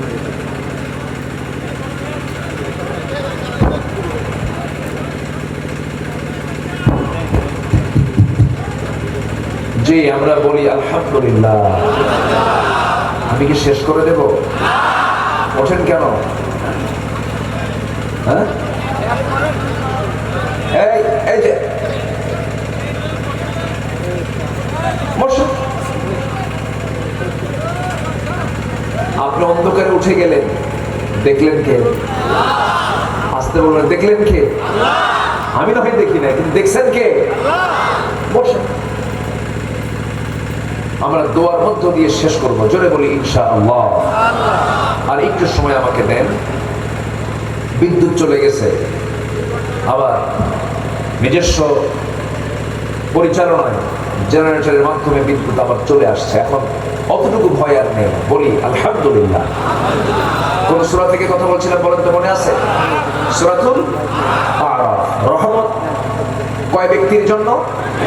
বলেন বলেন বলেন বলেন। 3 ব্যক্তির জন্য, 3টা গুণ যারা অর্জন হবে তাদের জন্য রহমত প্রশস্ত, তাদের জন্য। জোরে বলি সুবহানাল্লাহ। বিদ্যুৎ মনে আবার আসলে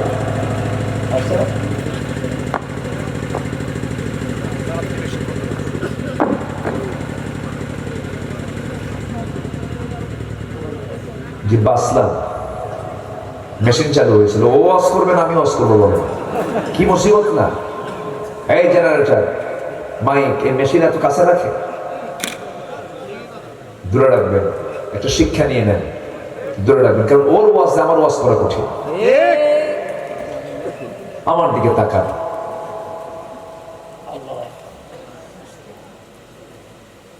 সময় কি খুব বেশি হয়ে গেছে? বেশি রাত হয়েছে এরকম মনে হয় আপনাদের? যদি কষ্ট পান দোয়া করে দেব। কোন আপত্তি নাই তো? জি আমার বন্ধুগণ, ওমরে ফারুকের কথা বলছিলাম আমি। তাকওয়ার ব্যাখ্যা দিতে গেলে কিছু মুত্তাকি বান্দার জীবন নিয়ে টানতে হয়। হযরত ওমরে ফারুক কেমন মুত্তাকি ছিলেন, কেমন পরহেজগার তিনি ছিলেন। মধুর বোতল নিয়ে এসে বলছেন, বউ আমার, এই মধুর বোতলে কিছু মধু আছে, প্রতিবেশী সবাইকে তুমি সমান ভাগে ভাগ করে আমাদের মাঝে আমাদের জন্য একটা সমান ভাগ নিয়ে রেখো। স্ত্রীর হাতে মধুর বোতল দিয়ে তৎক্ষণাৎ আবার মধুর বোতল হাতের মধ্যে নিয়ে বললেন, স্ত্রী আমাকে ক্ষমা করে দিও, আমি তোমাকে মধুর বোতল যে দিয়েছিলাম ভাগ করার জন্য, সেই ভাগের দায়িত্ব আমি তোমাকে দেব না। বলেন তো, বউ কি খুশি হওয়ার কথা না রাগ করার কথা? সাইয়েদনা ওমর ফারুক রাদিয়াল্লাহু আনহু করলেন কি, মধুর বোতল জানিয়া প্রতিবেশীর হাতে দিয়ে বললেন, শোনো, এতজন প্রতিবেশী আমার আশেপাশে আছে, সবার জন্য যেন সমান ভাগে ভাগ করা হয়। এই মধু তোমাকে দিয়ে গেলাম, আমার অংশের মধুটা আমাকে দিয়ে যাবে। সাইয়েদনা ওমর ফারুক রাদিয়াল্লাহু আনহু তার অংশের যে মধু তিনি পেয়েছেন প্রতিবেশীর দ্বারা ভাগ করে নিয়ে তিনি মধুটা নিয়ে বউয়ের সামনে সে মুস্কি হাসি মেরে বলছেন, স্ত্রী রাগ করো না, আমি তোমাকে ভালোবাসি, আমি তোমাকে ট্রাস্ট করি, আমি তোমাকে সন্দেহ করে তোমার কাছ থেকে মধুর বোতল নেই নাই, আমি তোমাকে কখনো সন্দেহ করে এমনটা আচরণ করি নাই। আমি এমনটা আচরণ করার কারণ হলো, মধুর বোতল তোমার হাতে দিয়ে আমার একটা কথা মনে হয়ে গেছে, মধু তো তরল জিনিস, এই তরল জিনিস ভাগাভাগি করতে গিয়া যে ভাগ করতে বসবে তার হাতে কয়েক ফোঁটা মধু লেগে থাকবে। 1 ফোঁটা হোক, 2 ফোঁটা হোক, 3 ফোঁটা হোক, এই 2 ফোঁটা 3 ফোঁটা মধু আমার হালে আমার ভাগে বেশি আসুক, এটা আমি চাই নাই মনে করে মধুভাগের দায়িত্ব আমি অন্যজনকে দিয়ে দিয়েছি। লিল্লাযীনা ইয়াত্তাকুন, আমার আল্লাহর রহমত তো এই সমস্ত মুত্তাকি বান্দার জন্য। ঘোড়া কিনতে গেছেন খলিফা ওমর ফারুক রাদিয়াল্লাহু আনহু, নিজের জন্য নিজের প্রয়োজনে ঘোড়া কিনতে গেছেন। ঘোড়াওয়ালার কাছ থেকে টাকা পয়সার সব কিছু মিটমাট হয়ে গেছে, লেনদেন হয়ে গেছে। ঘোড়াটা কিনে নিয়েই তিনি ঘোড়ার পিঠে চড়েছেন। কয়েক মাইল দৌড়াতে না দৌড়াতেই ঘোড়ার 4টা পা অকেজ হয়ে বসে গেছে। সাইয়েদনা ওমর ফারুক করলেন কি, ঘোড়াটা নিয়ে ঘোড়াওয়ালার সামনে গিয়ে বলছেন, ঘোড়াওয়ালা কেমন পাও না, আমার অকেজ ঘোড়া দিস, অসুস্থ ঘোড়া দিস, আমি নেব না।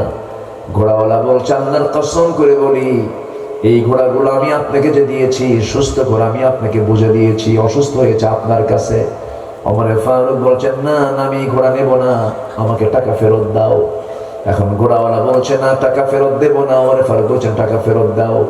ফয়সালার জন্য এখন কি করা যায়? এবার ঘোড়াওয়ালা বলতেছে, যদি ফয়সালা করতে চান আমি আদালতে যাব। চলো আদালতে যাই। সামান্য একজন ঘোড়া বিক্রেতা মামলায় অংশগ্রহণ করলেন। অর্ধ দুনিয়ার শাসন করতে ওমর ফারুক রাদিয়াল্লাহু তাআলা আনহু আদালতের ভিতরে ঢুকলেন। ঢুকেই যখন দাঁড়িয়ে আছেন, আদালতের বিচারকের চেয়ারে বসে আছেন কাজী শুরাইহ ইবনুল হারিস আল কিন্দি রাহমাতুল্লাহ আলাইহি। অবাক হয়ে গেলেন, খলিফাতুল মুসলিমিন আপনি এই জায়গায় কেন, কি হয়েছে? তিনি বললেন, ঘোড়া কিনেছি, ঘোড়া আমাকে কিছু ঘোড়া দিয়েছে, সে মামলা করেছে, বিচার নাকি কোর্টে হবে। ঠিক আছে, কোর্টে ফয়সালা হয়ে যাক। দুইজনের মুখ থেকে কাজী শুরাইহ ইবনুল হারিস শুনলেন সমস্ত কথাগুলো। এবার কাজী শুরাইহ বলছেন, আমিরুল মুমিনিন, আপনার মনে খলিফা, ওই ঘোড়াওয়ালার খলিফা, আপনি সুপ্রিম পাওয়ারের লোক, কিন্তু বিচার তো করতেই হবে। বিচার করতে হবে ব্যক্তির চেহারা দেখে নয়, বিচার করতে হবে কোরআন হাদিসকে দেখে। আপনি মনে ফারুক খলিফাতুল মুসলিমিন, আজকে আপনার নামের কারণে আপনার পক্ষে রায় যাবে না, এই রায়টা আজকে সম্পূর্ণ চলে যাবে ঘোড়াওয়ালার পক্ষে। সাইয়েদনা ওমর ফারুক বলেন, আমাকে একটু বুঝিয়ে বলুন। কাজী শুরাইহ বলছেন, আমিরুল মুমিনিন, আপনি এখানে এখন কথা বলছেন, সুস্থভাবে এখান থেকে ফিরবেন তার গ্যারান্টি কি? গ্যারান্টি তো নাই। ঘোড়াও তো একটা প্রাণী, সে সুস্থ ছিল, আপনার কাছে লেনদেন হওয়ার পর অসুস্থ হয়ে পড়ছে, আপনি তাকে দোষারোপ করেন কেন? সাইয়েদনা ওমর ফারুক রাদিয়াল্লাহু আনহু একটা কথা বললেন না। আদালত চত্বর থেকে সম্পূর্ণ একাকী সেখান থেকে খুশি মনে বের হয়ে গেলেন।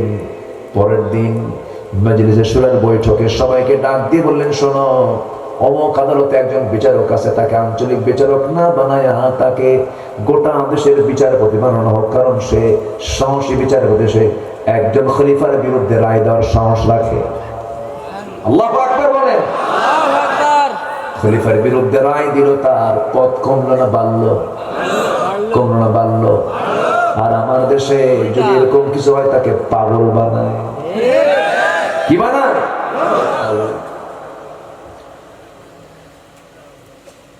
বিদেশ থেকে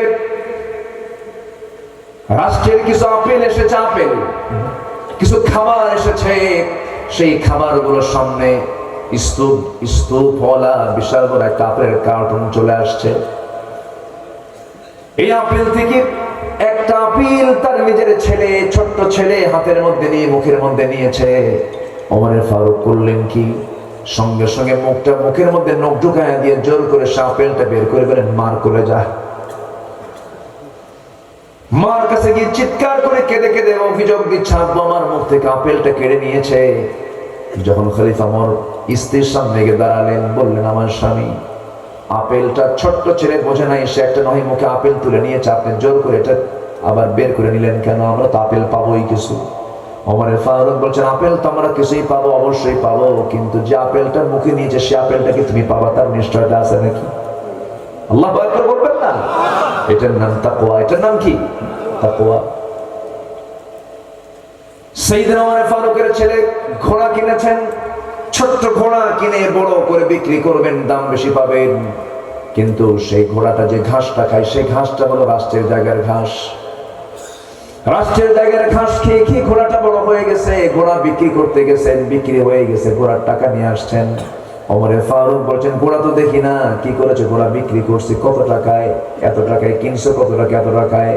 যেটা কিনছো সেই টাকাটা হাতে নিয়ে বাকি টাকা রাষ্ট্রের পোশাকের জমা দে, কারণ রাষ্ট্রের জায়গার ঘাস। আল্লাহু আকবার বলেন। এটার নাম কি?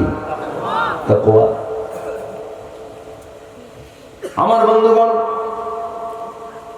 এই তাকওয়ার গুণে মুসলমান গোটা দুনিয়া শাসন করেছে, গোটা দুনিয়ার নেতৃত্ব দিয়েছে। সেই তাকওয়া আজকে মুসলমানদের মাঝ থেকে বিদায় নিয়েছে। মুসলমানদের যে বিজয় এসেছে একমাত্র কারণ হলো তাকওয়ার মতো গুণ তারা অর্জন করতে পেরেছেন। একটা যুদ্ধের কথা মনে হয়ে গেল। 3 নম্বর খলিফার নাম কি বলেন? ওসমান বিন নুরাইন রাদিয়াল্লাহু তাআলা আনহু। তার শাসনামলে তারাবেরাস নগরীর একজন রাজা জার্জিস সেই জার্জিসকে মোকাবেলা করার জন্য আব্দুল্লাহ বিন সাদের নেতৃত্বে কিছু সৈন্য পাঠানো হলো। যুদ্ধ শুরু হয়ে যাবে, রাজা জার্জিস বলে ফেললো মুসলমানদের সেনাপতি আব্দুল্লাহ বিন সাদের মস্তকটাকে যে হাজির করবে আমার সামনে, আমার নিজের সুন্দরী মেয়ের সঙ্গে তাকে বিয়ে দেবে এমন অফার দিয়ে দিল। এইদিকে আব্দুল্লাহ বিন সাদ কি কোন এক মুজাহিদ বলে ফেললেন, ও আব্দুল্লাহ বিন সাদ তুমিও প্রস্তাব দিয়ে দাও মুসলমানদের মাঝে, যে মুসলমান মুজাহিদ রাজা জার্জিসের মস্তকটা আমার সামনে হাজির করবে, রাজা জার্জিসের সুন্দরী মেয়ের সঙ্গে তাকে বিয়ে দেব। এমন প্রস্তাব দুই দিক থেকে চলে আসলো। যুদ্ধ শুরু হয়ে গেল, মুসলমানদের বিজয় নিশ্চিত হয়ে গেল।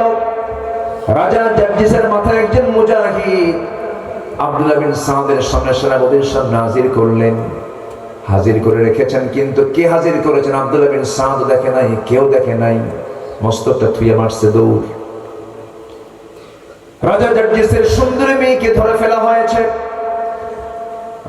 গ্রেফতার করা হয়েছে, যুদ্ধবন্দী করা হয়েছে। আব্দুল্লাহ বিন সাদ বলছেন, কোন মুজাহিদ জার্জিসের মাথা কেটে এনেছো? একটা শর্ত তো জড়িয়ে দিয়েছি, রাজা জার্জিসের মেয়ের সঙ্গে তার বিয়ে হয়ে যাবে, নগদ কিছু স্বর্ণ মুদ্রা তাকে দেওয়া হবে। বারবার বলছেন, কিন্তু সেই মুজাহিদ সামনে হাজির হয় না। এমন সময় ওই রাজা জার্জিসের মেয়েটা দেখে ফেলেছে তার বাপকে কে মেরেছে, কে তরবারি দিয়ে আঘাত করে মস্তকটা কেটে নিয়েছে। সেই সুন্দরী মেয়েটা বলতেছে, ওই যে মুজাহিদ সামনে দাঁড়ানো, সেই তো আমার বাপকে দুনিয়া থেকে বিদায় করেছে। আব্দুল্লাহ বিন সাদ বললেন, ও মুজাহিদ তুমি কেন নিজের অবস্থানকে গোপন করছো? কেন? তোমার তো প্রকাশ করার কথা ছিল, এত বড় তোমাকে অফার দেওয়া হয়েছে। সঙ্গে সঙ্গে মুজাহিদ বলছেন, ও আল্লাহর পথের সেনাপতি, দিনের পথের সেনাপতি, আল্লাহর কসম করে বলি আমরা যুদ্ধ করতে এসেছি কোন নারীকে পাওয়ার জন্য নয়, কোন অর্থকে পাওয়ার জন্য নয়, আল্লাহকে পাওয়ার জন্য। জোরে বলুন সুবহানাল্লাহ। লিল্লাযীনা ইয়াত্তাকুন, এটাই হলো তাকওয়া। জুলাইবিব রাদিয়াল্লাহু তাআলা নতুন বিয়ে করেছেন, বিয়ে করেন নাই। তিনি রাসূল বলছেন, জুলাইবিব তুমি কি বিয়ে করবা নাকি? হুজুর বিয়ে দেবে কি আমার সাথে? একদিন নয়, দুদিন নয়, 3 দিন ধরে রাসূল থেকে প্রশ্ন করলেন, জুলাইবিব বিয়ে কি করবা না? আমার নবী কোন যুবককে দেখলেই তার বিয়ের চিন্তা আগে করতেন মুহাম্মদ সাল্লাল্লাহু আলাইহি ওয়াসাল্লাম। তুমি কি বিয়ে করবা না জুলাইবিব?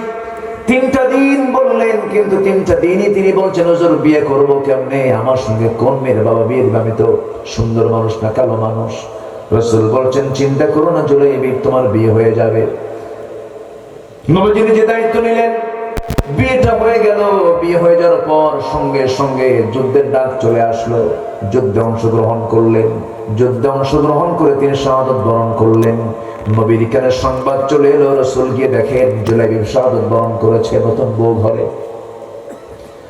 জুলাইবিবের মৃত্যু দেখি নবীজি কেঁদে ফেললেন এবং সাহাবায়ে কেরামকে বললেন, সাহাবীরা দেখো আমার জুলাইবিব দুনিয়া থেকে বিদায় নিয়েছে। শুধু সে নিজেই শহীদ হয় নাই, 7 জন কাফেরের লাশ চতুর্দিকে ছিন্ন বিচ্ছিন্ন হয়ে পড়ে থাকা। রাসূল বলেন, 7 জনকে জাহান্নামে পাঠায় আমার জুলাইবিব জান্নাতের পাখা হয়ে জান্নাতে উড়ে বেড়াতেছে। জোরে বলুন সুবহানাল্লাহ। আমার বন্ধুগণ, সবার উপরে কার মহব্বত? আসতে বলবেন না, কার মহব্বত? আল্লাহর মহব্বতকে প্রাধান্য দিতে হবে। আল্লাহকে সবার আগে বেশি মহব্বত করতে হবে, ভালোবাসতে হবে। আমার বন্ধুগণ, এরপর আল্লাহ রাব্বুল আলামিন বলছেন, মুত্তাকি কারা? নামাজ যারা ঠিক মতো আদায় করবে, ওয়ায়ুকিমুনাস সালাত, যারা নামাজ কায়েম করবে। নামাজ পড়বো আমরা কয় ওয়াক্ত? আসতে বলবেন না, কয় ওয়াক্ত? একটু হাত তুলে দেখান তো, 5 ওয়াক্ত নামাজ পড়বেন কারা কারা? জোরে বলি ইয়া আল্লাহ, আর জোরে বলি ইয়া আল্লাহ। আমাদেরকে 5 ওয়াক্ত সালাত আদায় করা তৌফিক তুমি আল্লাহ দিয়া দাও। জোরে বলি আমিন, আরো জোরে আমিন। নামাজ পড়েছেন সাহাবীরা কত কষ্ট করে, পোশাক নাই, বাড়ি নাই, পাহাড়িয়া গর্তের মধ্যে আশ্রয় নেওয়া এক সাহাবী। প্রত্যেক দিন নবীর পিছনে ইক্তেদা করতে আসতেন, ফজরে আসতেন, সালাম ফিরি মারতেন দৌড়, রাসূল একদিন ধরে ফেলেন, তালহা এইদিকে আসো। তারা হুড়ো করে যাও কেন? জিকির আজকার করা লাগে না? হুজুর আল্লাহর কসম আমার মন চায় আমি আপনার সামনে 24 ঘন্টা বসে থাকি, কিন্তু চলে যাও কেন তারা হুড়ো করে? সাহাবী বলছেন ইয়া রাসূলুল্লাহ, আল্লাহর কসম করে বলি আমার যে গায়ে চাদরটা দেখতেছেন এই চাদর ছাড়া বিকল্প কোনো চাদর, বিকল্প কোনো কাপড় আমার বাড়িতে নাই। আমার বাড়ি তো নাই হুজুর, পাহাড়ি একটা গর্তের মধ্যে আশ্রয় নিয়েছে, আমার বউটা সেখানে রেখে এসেছি। আমার বউয়ের গায়ে যতটুকু কাপড় আছে ওই কাপড় দিয়ে তার সতরটা ঢাকবে না, নামাজ হবে না। আমার গায়ের চাদরটা নামাজ শেষ করে আমি দৌড় মেরে গিয়ে আমার বউয়ের হাতে দিয়ে দেই, এই চাদরটা পরে আমরা দুজন মিলে ফরজ নামাজ আদায় করি। কি নামাজের মধ্যে মজা পেয়েছেন সাহাবীরা! জামরুল রিকার যুদ্ধে আমার নবীজি রাত্রেবেলা আরাম ফরমাবেন, চোখে ঘুম চলে এসেছে। রাসূল বলেন আব্বা আম্মার তোমরা দুইজন মিলে পাহারা দাও, আমি একটু বিশ্রামের দিকে যাচ্ছি। তারা দাঁড়িয়ে আছেন অস্ত্র হাতে নিয়ে, তীর হাতে নিয়ে। আব্বাস বলছেন আম্মার, আম্মার বলছেন আব্বা ঘুম চাপছে চোখে, আমি একটু ঘুমালাম, তুমি পাহারা দাও। সাইয়েদনা আম্মার ঘুমালেন। আব্বাস রাদিয়াল্লাহু তাআলা আনহু দাঁড়িয়ে দাঁড়িয়ে তিনি পাহারা দিতে দিতে ভাবলেন এই তাহাজ্জুদের সময় নামাজ না পড়ে খামাখা দাঁড়ায় থেকে কি করবো, ওযু বানাই। ওযু বানায় নামাজে দাঁড়ালেন। নামাজের মধ্যে এত মজা পেতে লাগলেন, নামাজের মধ্যে কাঁপতেছেন আর নামাজ পড়ছেন। শত্রুপক্ষ দূর থেকে টের না পেয়ে দূর থেকে একটা তীর মেরে দিয়েছে তাকে লক্ষ্য করে। ডান পায়ে তীর বিদ্ধ হয়েছে, ফিনকি দিয়ে রক্ত পড়তেছে, নামাজ ছাড়তেছেন না। রুকু করলেন, সেজদা দিয়ে আবার তিনি উঠে দাঁড়ালেন, আরেকটা তীর তার বাম পায়ে লাগলো, নড়াচড়া নাই, রক্ত গলে গলে পড়ছে। ঘুমন্ত সাহাবী আম্মার টের পেয়ে বলছেন আব্বা তুমি কি করো, শত্রু তোমাকে অ্যাটাক করে ফেলেছে, তবুও তিনি কথা বলছেন না।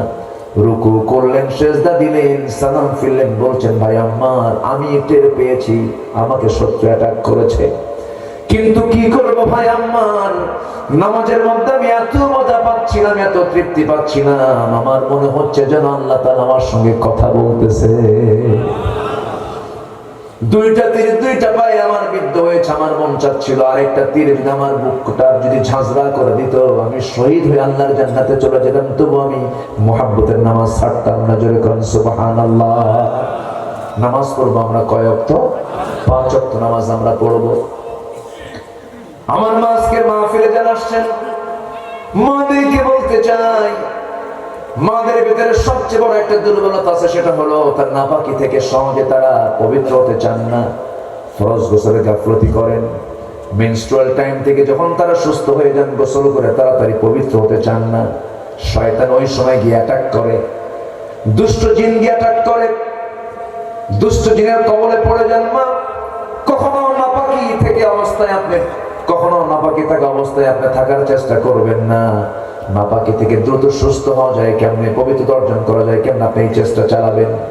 অনেক সময় প্রায় আমাদের কাছে বিভিন্ন জায়গায় বিভিন্ন প্রশ্ন আসে, মূল কারণ হলো নাপাকি অবস্থায় থাকা, ফরজ গোসল করতে চায় না সহজে। যে বান্দা বান্দি ফজরের সময় হয়েছে ফরজ গোসলটা করলো না, যদি আপনি খুব জটিল ধরনের রোগী হন, সুযোগ আছে না নাই বলেন? আসতে বলবেন না আছে না নাই? পারছো না তায়াম্মুম করে নিবা, তবু নামাজ ছাড়া যাবে? আসতে বলবেন নামাজ ছাড়া যাবে? যাবে না। আমার মা আজকের মাহফিলে যারা আসছেন, সমাজের চেইন, সমাজের নেতৃত্ব, সমাজের সম্মান শ্রদ্ধা যেন আজকে হেরে যাওয়ার পথে। বউ স্বামীকে দাম দেয় না, স্বামীও বউকে দাম দেয় না। আমি কি ভুল বলছি নাকি বলেন? আমি কি ভুল বলছি নাকি বলেন? কেউ কাউকে দাম দিতে চায় না। স্বামীর দাম বেশি না বউয়ের দাম বেশি বলেন? ভালো করে কম। বাপরে বাপ কি মজা নেয়, হ্যাঁ? স্বামীর দাম বেশি বলেন, ভালো করে কন। কার দাম বেশি? তাও কন বলেন, কার দাম বেশি? বইয়ের দাম নেই। আসতে করে দেখেন আরেকজন কইছে বইয়ের দাম বেশি না, ঠিক আছে ভয় কইছে, কিন্তু বাড়িতে যে কোন মুসিবতে পড়ে। স্বামীর দামও আছে, বইয়ের দামও আছে। রাসূল বলেছেন যদি কোন স্ত্রী বলে আমার স্বামী ভালো, আল্লাহ বলবেন ওই বান্দা আমার কাছে ভালো। আর যদি কোনো স্বামী বলে আমার বউটা ভালো, আল্লাহ বলবেন ওই বান্দিটা আমার কাছে ভালো। এখন বলেন কার দাম কত? কারো দাম কিন্তু কম নয়, কোন অংশে কম নয়। বুজুর্গ সবার সামনে দেখানো যায় আমি বুজুর্গ মানুষ, কিন্তু বউ জানে এটা কয় নাম্বার লুচ্চা। কথা বুঝছেন না? বউ ভালো করে জানে। বউয়ের কাছে ভালো থাকতে হবে, স্বামীর কাছে স্ত্রী ভালো থাকতে হবে। স্ত্রী স্বামীকে সার্টিফিকেট দেবেন, স্বামী স্ত্রীকে সার্টিফিকেট দিবেন, আল্লাহ তাদেরকে সার্টিফিকেট দিয়ে জান্নাত দিয়ে দিবেন। যেরকম সুবহানাল্লাহ। কিন্তু এখন বলেন স্বামী সিনিয়র না বউ সিনিয়র। ওয়াজ কিন্তু শুরু করছে আমি এটা দিয়া, মনে আছে আপনাদের? বলেন কে সিনিয়র? সিনিয়র হলে তার একটু দাম আছে না নাই বলেন? ইমাম হবে কে, স্বামী না বউ? নামাজ শুরু হয়েছে, স্বামী না বউ পড়বে নামাজ? স্বামী নামাজ পড়াবে, বউ পড়বে। পড়াবে কে? স্বামী। ইমাম হবে কে? স্বামী হবে। স্বামী নামাজ পড়াবেন, বউ ইক্তেদা করবেন। যদি ইমামতের দায়িত্ব যদি মেয়েদেরকে দেওয়া হতো, অন্তত একজন নবী আল্লাহ তাআলা দুনিয়াতে মহিলা পাঠাতেন। পাঠাইছেন নাকি? একজন নবীর নাম বলেন মহিলা কেউ আছে নাকি বলেন? নাই। আকলমন্দ ইশারা বাসাত সচেতন ব্যক্তির জন্য বেশি কিছু লাগে না, ইঙ্গিতটাই যথেষ্ট। সিনিয়র যদি জুনিয়রের নেতৃত্ব অবলম্বন করে সেখানে কি শান্তি থাকে নাকি বলেন? শান্তি থাকতেই পারে, অশান্তি হবে, এটাই স্বাভাবিক। আর রিজালু কাওয়ামুনা আলান নিসা, নারীদের পরিচালক হবে পুরুষরা। এটা কি মোল্লার কথা না আল্লাহর কথা? আল্লাহর কথা। স্বামীকে একটু দাম দেওয়ার চেষ্টা করবেন মা। আর আমাদের ভাইদের কি বলবো, বউকে সম্মান দিয়ে কথা বলবেন, বউকে কাজের মেয়ের মতো মনে করবেন না। বউটাকে রাজধানীর মতো মর্যাদা দেওয়ার চেষ্টা করবেন। আল্লাহ তাদেরকে মর্যাদায় দিয়েছেন। স্বামী বউকে খাওয়াবে না বউ স্বামীকে খাওয়াবে? কিছুই কয় না। স্বামী খাওয়াবে বউকে না বউ স্বামীকে খাওয়াবে? স্বামী। পরিচালক কে? পরিচালক কে? পরিচালক তো ঠিকই কর। স্বামী খাওয়াবেন বউকে, খরপোশ দিবেন, খরপোশ দেওয়া হলো ফরজ, আপনি দিবেন না আপনি গুনাহগার হয়ে যাবেন। বউ যদি কোটি কোটি টাকার মালিক হয়, সেই বউ যদি আপনার খরচ না দেয় আল্লাহ তাআলা তাকে ধরবেন না। আপনাকে দিতে হবে। স্বামীর সম্পদের ক্ষয় আছে, বউয়ের সম্পদের কোনো ক্ষয় নাই। এরপর মেয়েরা কে আমাদের কোনো অধিকার নাই। দেখছেন আমাদের কোনো অধিকার নাই, তাদের সম্পদের কোনো ক্ষয় নাই। স্বামীরটা পায়, ছেলেরটা পায়, মেয়েরটা পায়, বাবার পায়, মায়ের পায়, সব পায়, ক্ষয় নাই। খালি আয় আছে কি নাই? এরপরে আমার কিছুই নাই। কি আছে না নাই? আল্লাহ নারীকে কত সম্মান দিয়েছেন। কোন পুরুষ কোথাও যেতে গেলে কোনো হেল্পার লাগে না, কোনো পাশে একজন গার্ড লাগে না। কিন্তু একজন নারী যদি বাইরে যেতে চায়, সঙ্গে সঙ্গে আল্লাহ তাআলা একটা গার্ড সেট করে দিয়েছেন। গার্ড নিয়ে যা। আমরা হলাম চাকর। আমরা কি চাকর? মেয়েদের কি আমরা চাকর? বউ যাবে কোথাও, স্বামী যেতে হবে, ছেলে যেতে হবে, জামাই যেতে হবে, যে কোনো একজন মাহরামকে সাথে নিতে হবে। মেয়েরা বলে না না তোমরাও চাকর থাকবা, আমরা হব চাকরানি।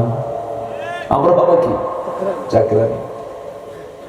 এই যে লেভেলগুলো ব্রেক করার কারণে কেউ কাউকে আজকে দাম দেয় না, কেউ কাউকে মূল্যায়ন করে না। আমার বন্ধুগণ, একজন মহিলা সাহাবীর কথা মনে হয়ে গেল, মুরব্বী আমাকে স্মরণ করে দিয়েছেন। উম্মে সুলাইম নামে একজন মহিলা সাহাবী। নবীজি তাকে খুব মহব্বত করতেন।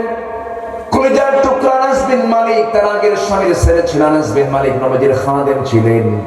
নবীর কাছে দিয়ে বলছেন, হুজুর এই মদিনার আনসার না আপনাকে কত কি দিল, খেজুর বাগান দিল, উট দিল, এত কিছু দিয়া আপনাকে ধন্য করলাম, আমি তো কিছুই দিতে পারলাম না হুজুর। আমার কলিজার টুকরা নয়নের পুতুল আমার এই আনাস বিন মালিককে আপনার খেদমতে দিয়ে দিলাম, আপনি নিয়ে নেন। আমার রাসূলকে সাহাবায়ে কেরাম কত পরিমাণ ভালোবেসেছেন। একজন মহিলা সাহাবী এসে বলছে, হুজুর বদর যুদ্ধের নাকি ডাক এসেছে, আমার সন্তানটা ছোট, এই যে 2 বছর বাচ্চা, যদি যুদ্ধের ঢালের জন্য প্রয়োজন হয় আমি আপনার সন্তানকে 2 বছরের বাচ্চা আপনার সন্তানকে দিয়ে ঢাল বানায় দেন। আল্লাহু আকবার বলেন। উম্মে সুলাইম আগের স্বামী হারিয়ে ফেললেন, পরে তার বিয়ে হলো। সেই বিয়ে হওয়ার পর সংসার জীবন যাপন শুরু হয়ে গেছে। স্বামী চলে গেছেন বিদেশে, বিদেশ থেকে আসলেন, ছোট্ট একটা সন্তান ছিল তাদের। সেই সন্তানটা যেদিন তিনি ফিরবেন সেদিন তার সন্তানটা দুনিয়া থেকে বিদায় হয়ে যায়।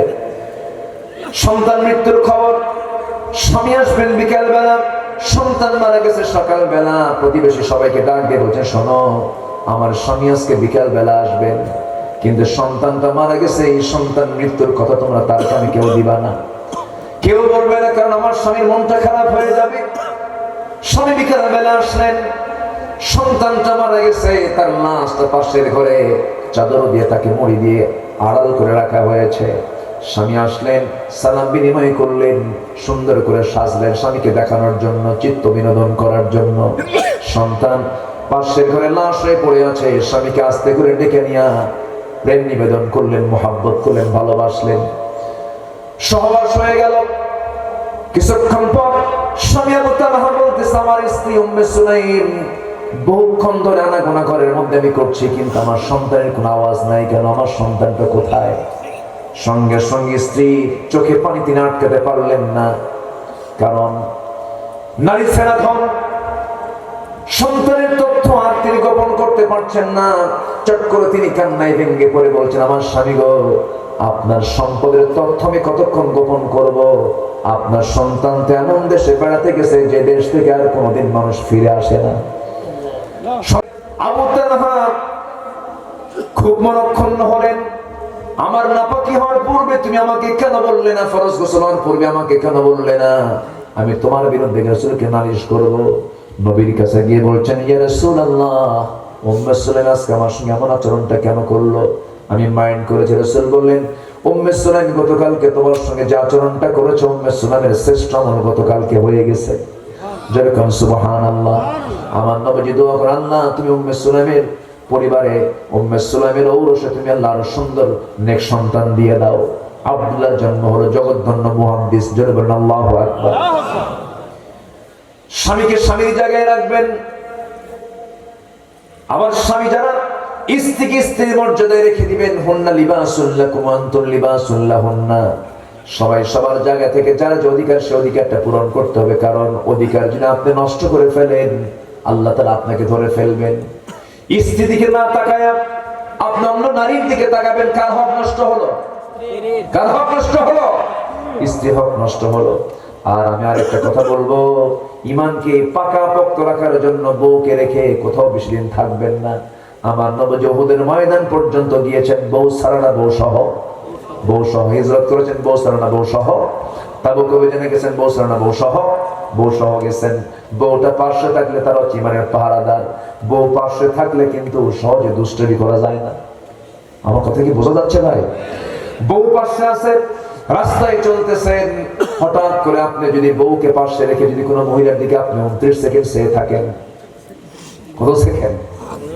29 সেকেন্ড চেয়ে থাকেন। এই চেয়ে থাকার দৃশ্য যদি বইয়ের চোখে যদি ধরা পড়ে যায়, রাস্তায় তো কিছু বলবে না। সন্ধ্যার পরে যখন বাড়িতে ফিরবেন, ফিরে যখন বলবেন, সুইটি 1 গ্লাস পানি দাও, তোমার সুইটি তুমি ছায়া থাকো আরেকদিকে, এখানে সুইটি মারো, এখানে মোহাম্মত মারো। এই যে বউটা পাশে আছে, আপনি অনেকটা সেফ থেকে যাবেন। আবার আবার মা বোনদেরকে বলবো, স্বামীকে ছাড়বেন না, সহজে স্বামীকে পাশে রাখবেন। হুন্না লিবাসুল লাকুম ওয়া আনতুম লিবাসুল লাহুন। ইসলাম কত সুন্দর, জোরে করে আল্লাহু আকবার। কোন জেনার কাছে যাওয়া যাবে না, ব্যভিচারের কাছে কেউ যাওয়া যাবে না। আমার মা, ঈমানটাকে ঠিক রাখবেন, পরিবারটাকে জান্নাতের পরিবার বানাবেন। আর আল্লাহর কাছে বলবেন, আজকে আলোচনার মূল যে দোয়াটা, রব্বানা আতিনা ফিদ দুনিয়া হাসানাতাও ওয়া ফিল আখিরাতি হাসানাতাও ওয়া কিনা আযাবান নার ওয়াজআলনাল জান্নাতা মা'আল আবরার। রহমত তাদের জন্য তিন শ্রেণীর জন্য তিনটা গুণ যার মধ্যে অর্জন হবে তাদেরকে আল্লাহ তাআলা রহমত দিয়ে ধন্য করবেন। এক নাম্বার গুণ হলো যারা মুত্তাকি হবে। নাম্বার 2 হলো যারা যাকাত ঠিক মতো আদায় করবে। যাকাত মানে পরিশুদ্ধ হয়ে যাওয়া। যাকাত দিলে লোকটা ফ্রেশ হয়ে যায়। আল্লাহু আকবার বলেন। যাকাত যারা দেবে। এবং নাম্বার 3 হলো ওয়াল্লাযীনা হুম বিআয়াতিনা ইউমিনুন। আর আমি যে আয়াতগুলো দিয়েছি আয়াতগুলোর প্রতি যারা বিশ্বাস রাখবে, এই তিনটা গুণ তিনটা বৈশিষ্ট্য যার মধ্যে থাকবে, আল্লাহ বলছেন ওয়াসিআত কুল্লা, আল্লাহ তাআলা সুন্দর করে বলছেন, এই জায়গায় সুন্দর করে বলছেন ওয়ারাহমাতি ওয়াসিআত কুল্লা শাইইন, সমস্ত রহমত সব জায়গায় ব্যাপৃত। তবে ওই সমস্ত বান্দার জন্য আমি আল্লাহ লিখিত রেখেছি ফাসাকতুহা লিল্লাযীনা ইয়াত্তাকুন, যারা মুত্তাকি, যারা যাকাত দেবে, যারা আমার আয়াতকে ঈমান আনবে, মেনে চলবে, আমি তাদেরকে রহমত দিয়ে ধন্য করব। জোরে বলি সুবহানাল্লাহ। আল্লাহ তুমি সবাইকে আমল করার তৌফিক দাও। জোরে বলি আমিন। মুত্তাকি কি অন্যের সম্পদ মেরে খেতে পারে? মুত্তাকি কি অন্যের জমির আইল ঠেলতে পারে? মুত্তাকি কি রাস্তার মাঝখানে খুঁটি কাটতে পারে? রাস্তার মাঝে খোঁটা মারে, এরকম আছে না নাই? বলেন আছে না নাই? বলেন। হয়তো জমির মালিকটা আপনি, পিছনে আপনার প্রতিবেশী, আপনার রাস্তা দিয়ে যায়, গন্ডগোল লাগছে, খোঁটা মারলেন। জমিনকে আপনার বলো তো, জমিনটা কার? মুত্তাকিরা এই কাজগুলো করতে পারে না। বনের সম্পত্তি মেরে খাওয়া ভাই তো গোদাগাড়ি নাই। আসতে বলবেন না, আছে না নাই? এতিমের মাল মেরে খাওয়া চাচা তো গোদাগাড়ি নাই। আছে না নাই? অন্যের পুকুর দখল করে মাছ ছেড়ে খায় এমন অসৎ নেতৃত্ব আছে না নাই? এগুলো মুত্তাকির স্বভাব নয়। আল্লাহ আমাদের সব বদ স্বভাব থেকে আল্লাহ তাআলা আমাদেরকে হেফাজত করুন। জোরে বলি আমিন। আমি খুবই আনন্দিত। আমার মন চাচ্ছে আমি আরো কথা বলি, কিন্তু সময়টা কেমন করে চলে গেল আমি বুঝলাম না। শেষ করতে চেয়েছিলাম 11টায়, হয়ে গেল প্রায় 12টা। ফজর হবে তো? আসতে বলেন, ফজর হবে তো? জোরে বলি ইনশাআল্লাহ। একটু মাহফিল কমিটি হিমশিম খেয়ে গেছে। কেন জানেন? এই মাহফিলটার এই বৈরী আবহাওয়ার কারণে। এই যে ওঠে কেন, ধরেন তো, নাকি ধরেন, বসেন। কি হয়েছে? বসেন। এতগুলো মানুষ মাঝখান থেকে হঠাৎ করে ওঠে। কি যে একটা রোগ হয়েছে আমাদের, বুঝলেন? বসেন। দোয়া করবেন না? দোয়া করে যাব না আমরা ইনশাআল্লাহ? বসেন। মানে মোশান বুঝছে হুজুর তো শেষ করলে যাই না, আমরা শেষ ফিনিশিং দিয়ে যাব। জোরে বলি ইনশাআল্লাহ। গজল শুনবেন? আচ্ছা শোনাবো তো। ওঠে কেন? যে উঠবে ধরবেন জোর করে, আর মুস্কি একখান হাসি মেরে বসায় দিবেন। রাগ করলে হাসবেন, দেখবেন যে সব ঠিক হয়ে গেছে। হ্যাঁ, বসে। মুরব্বী, আপনার সমস্যা? থাকা কঠিন হয়ে যাচ্ছে। মোটা মানুষ, স্বাস্থ্য বেশি, বসে থাকবে আর কতক্ষণ? আমি কষ্ট দেব না ভাই, আমি শেষ করে দেব। একটু বসেন। কি এটা? কি কেন নিয়ে যান এগুলো সব? আমার দিকে তাকান। তো এই যুবকরা মাহফিলের ডাক দিয়েছে, খুশি না বেজার বলেন তো? মুরব্বীরা সহযোগিতা করছেন, যুবকরা কাজ করে যাচ্ছেন। তো মা বোনদের মাঝে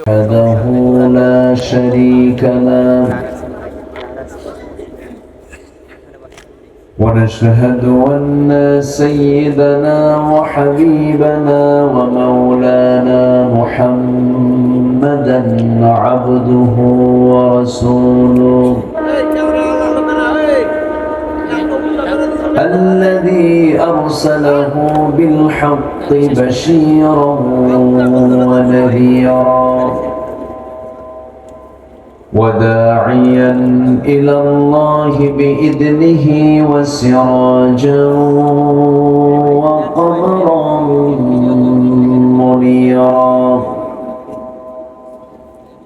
فقد قال الله تعالى في كلامه المجيد وفرقانه الحميد أعوذ بالله من الشيطان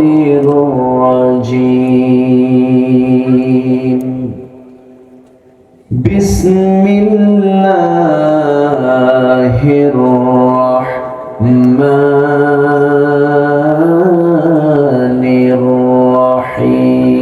الرحيم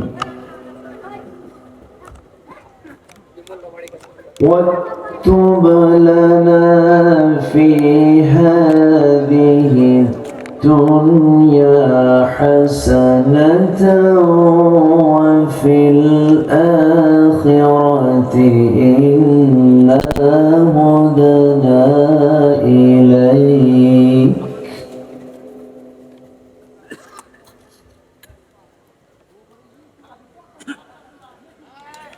قال عذابي أصيب به من أشاء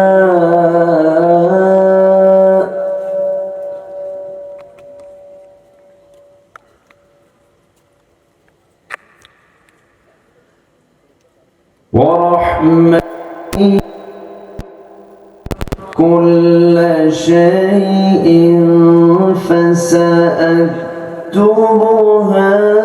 للذين يكتبون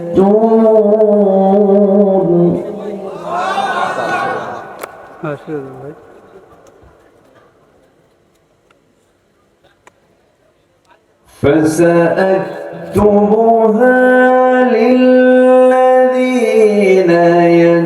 يتقون ويؤتون الزكاة والذين هم بآياتنا يؤمنون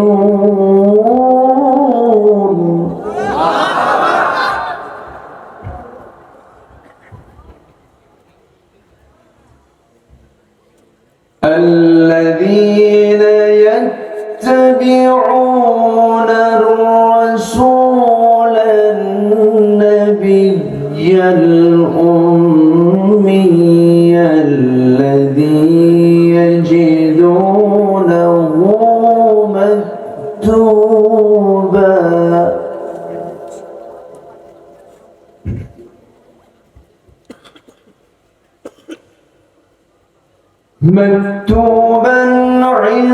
عندهم في التوراة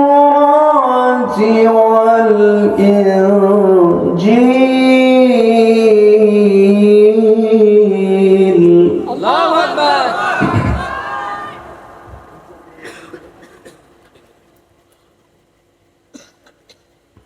يأمرهم بالمعروف وينهاهم عن المنكر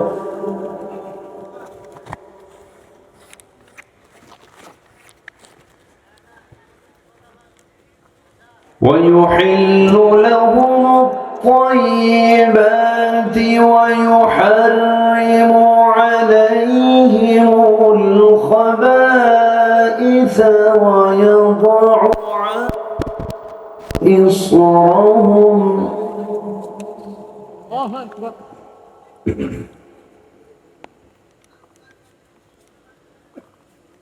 عنهم إصرهم والأغلال التي كانت عليهم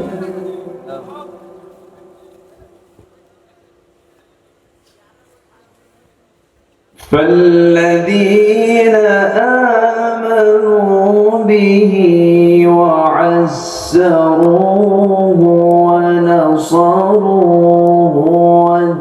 واتبعوا النور الذي أنزل معه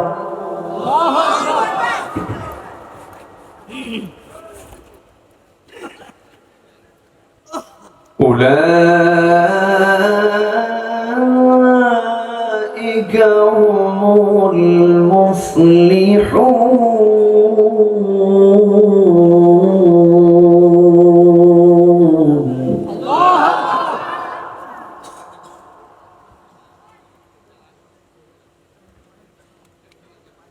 الله أكبر بسم الله الرحمن الرحيم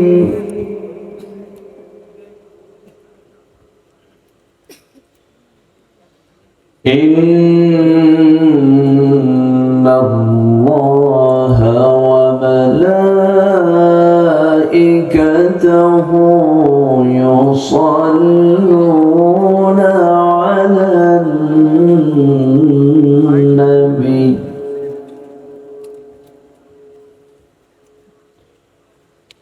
يا أيها الذين آمنوا صلوا عليه وسلموا تسليما اللهم صل على محمد وعلى آل محمد كما صليت على إبراهيم وعلى آل إبراهيم إنك حميد مجيد اللهم بارك على محمد وعلى آل محمد كما باركت على إبراهيم وعلى آل إبراهيم إنك حميد مجيد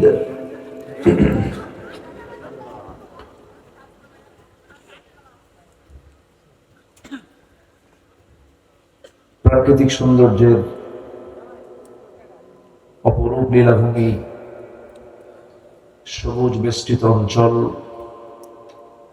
রাজশাহী জেলার গোদাগাড়ী উপজেলার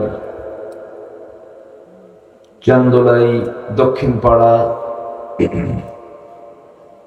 আত-তাওহীদ তাফসীর কমিটি কর্তৃক আয়োজিত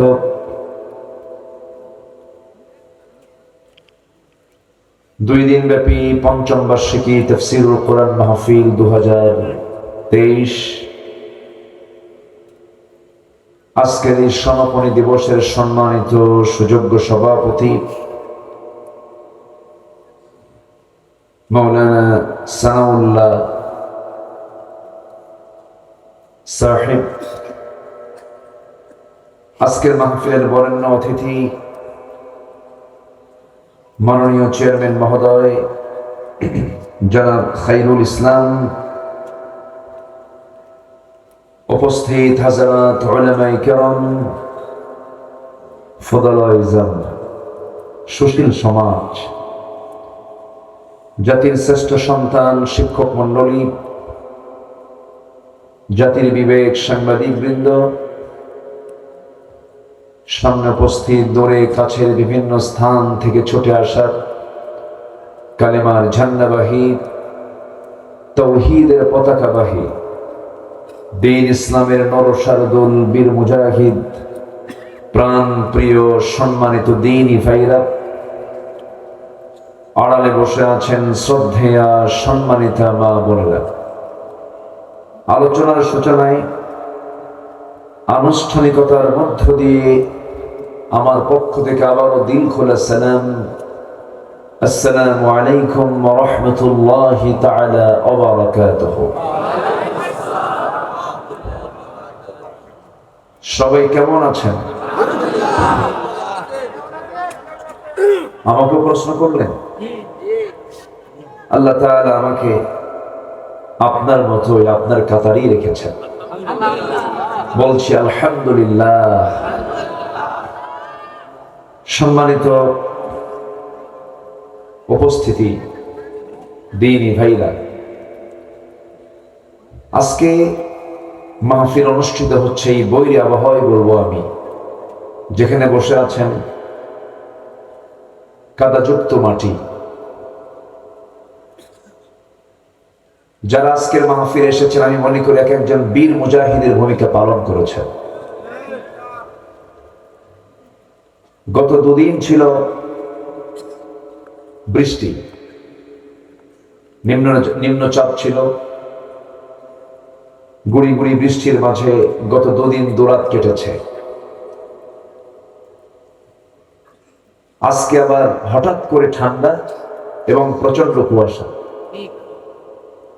এই এতগুলো বৈরিতা, একটা প্রতিকূলতা, একটা প্রতিকূল আবহাওয়ার মাঝে যারা এখানে এসেছেন, যিনি আল্লাহ তাআলা আমাকে আপনাকে আসার সুযোগ করে দিয়েছেন, সেই মহান জাল্লা শানুহু দরবারে আমরা সবাই লাখ কোটি সুজুদ শুকর আদায় করছি, মুহাব্বাতান বলে উঠছি আলহামদুলিল্লাহ। আবারও বলছি আলহামদুলিল্লাহ।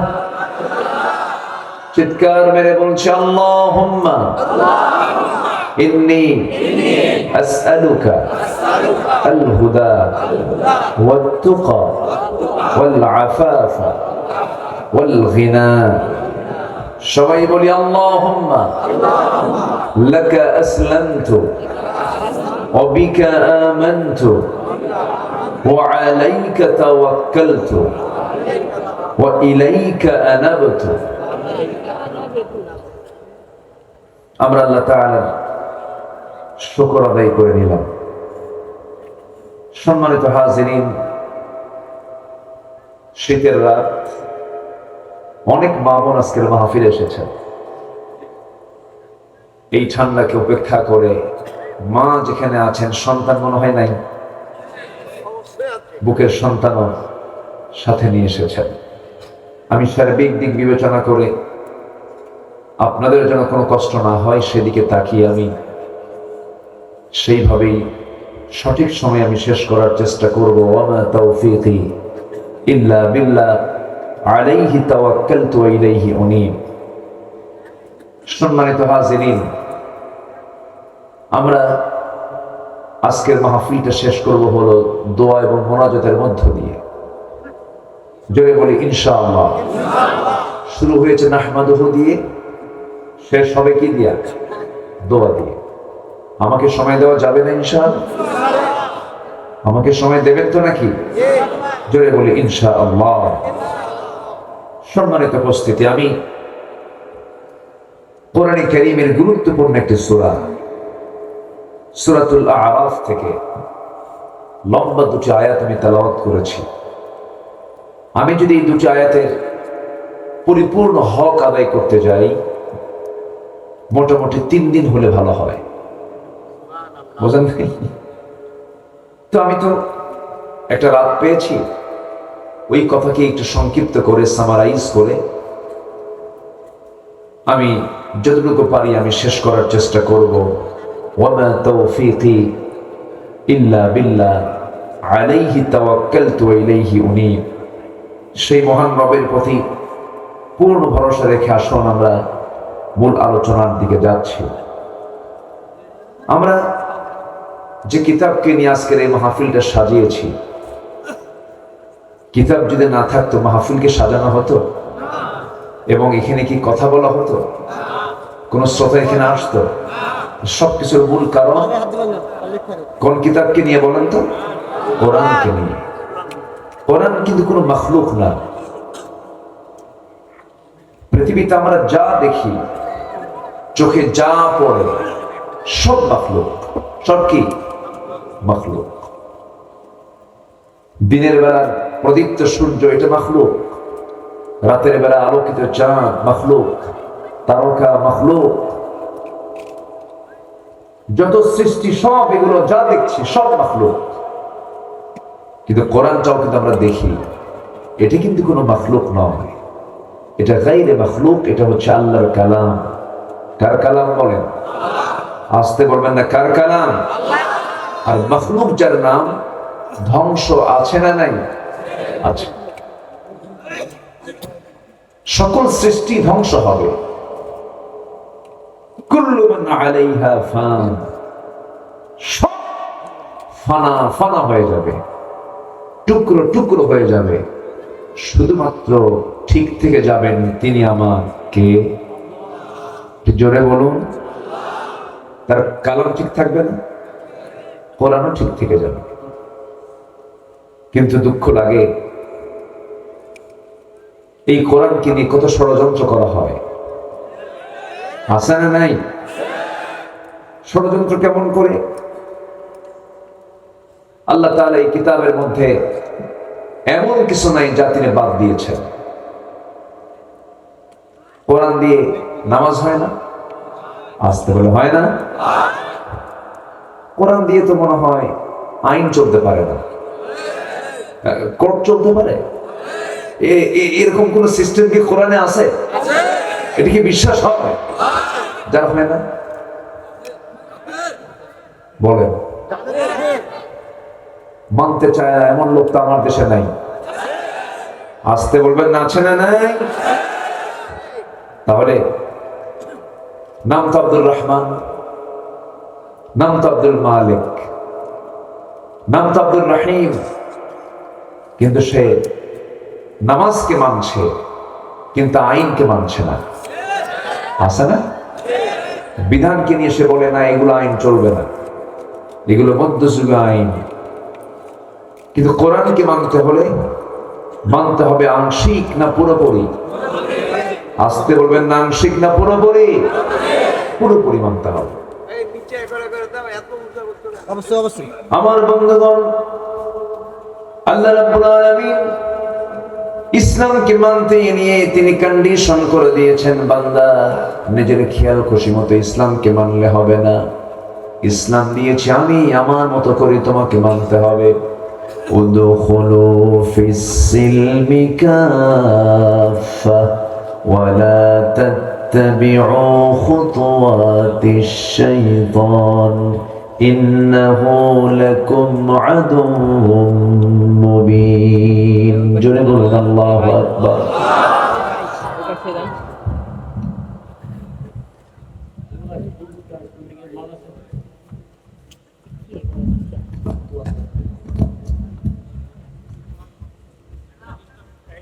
আচ্ছা, না এদেরকে ধমক দেওয়া মুশকিল, ধমক দেওয়া যাবে না।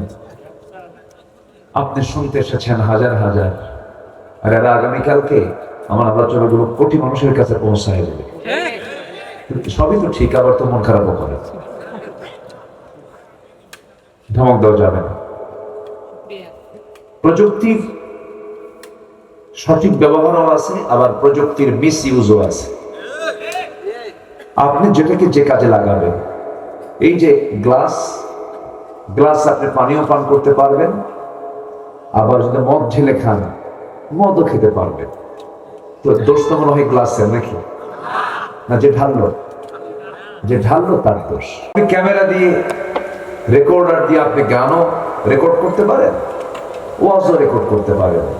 ক্যামেরার দোষ না ক্যামেরার ম্যানের দোষ? ক্যামেরা ম্যানের দোষ।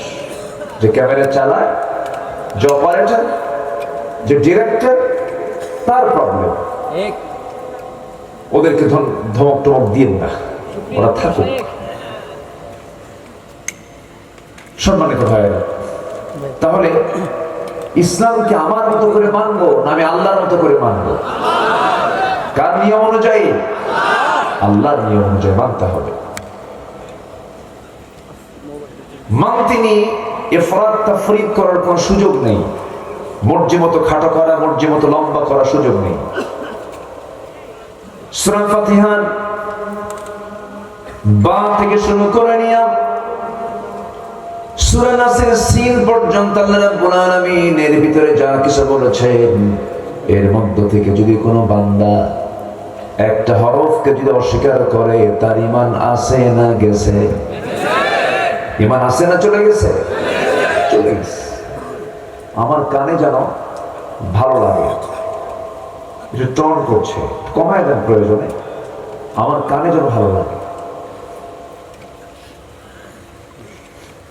আমার ভাইরা একটু মনোযোগ দিয়ে শুনুন। আল্লাহ রাব্বুল আলামিন এই পৃথিবীতে মানুষকে যখন পাঠালেন, প্রথম মানুষ যখন দুনিয়াতে পাঠানোর সিদ্ধান্ত হলো, একজন না দুজন? একজন না দুজন? কিন্তু প্রথম সৃষ্টি হয়েছে নারী না পুরুষ? সিনিয়র আর জুনিয়র কে? সিনিয়র কে? জুনিয়র কে? নারী। নারী হলো জুনিয়র আর পুরুষ হলো সিনিয়র। এখন দেশ চালায় সিনিয়র না জুনিয়র? ঠিক আছে না? আদম আলাইহিস সালাম হলেন সিনিয়র। বাম পাজরের হাড় থেকে আল্লাহ রাব্বুল আলামিন হাওয়া আলাইহিস সালামকে বানালেন, জান্নাতের মধ্যে থাকলেন এবং বললেন দুইজনই থাকো, কিন্তু ফালা তাকরাবা হাদিহি শাজারা, ওই নিষিদ্ধ দুনিয়াতে যাবে না, নিকটবর্তী হবে না। কিন্তু মিস্টার ইবলিস, মানুষ আছে যেখানে ইবলিস আছে মনে হয় এখানে নাই, চলে গেছে জান্নাতে, আর এখানে নাই। জান্নাতে যদি ইবলিস যেতে পারে মনে হয় এখানে আসে না নাকি? গোদাগাড়ি আসে না?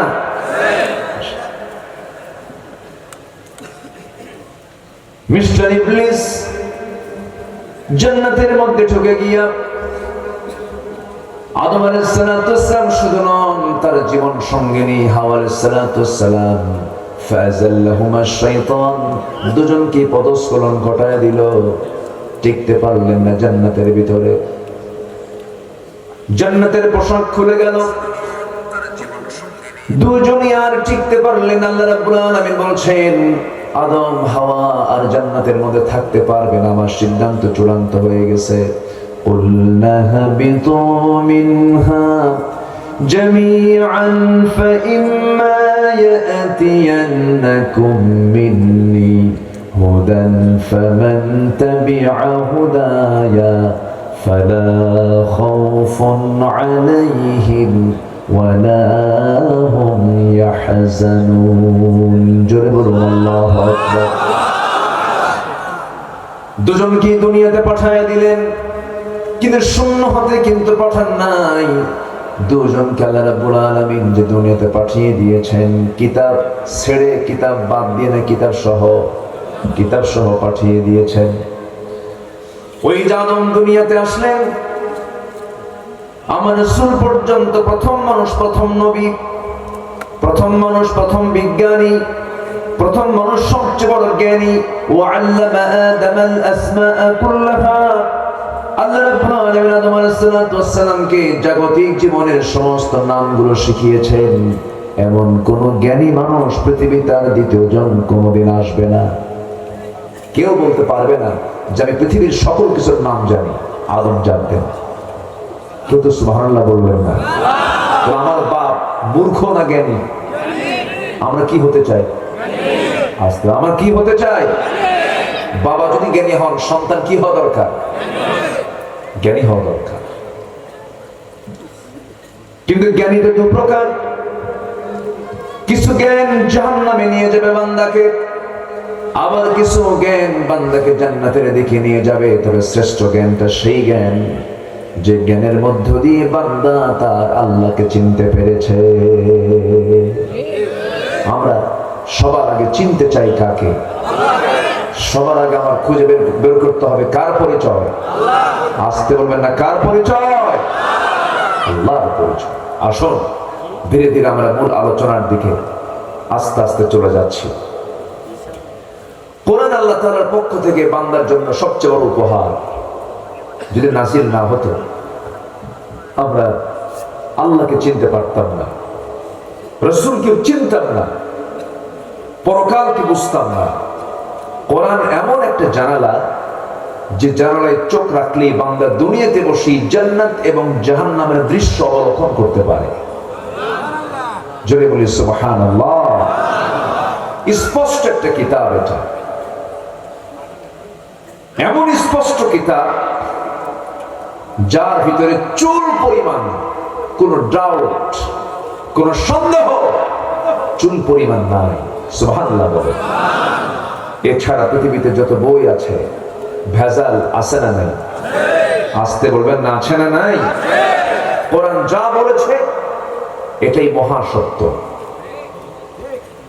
কোরআন যেটাকে হারাম বলেছে সেটা কখনো বরকতময় হতে পারে না।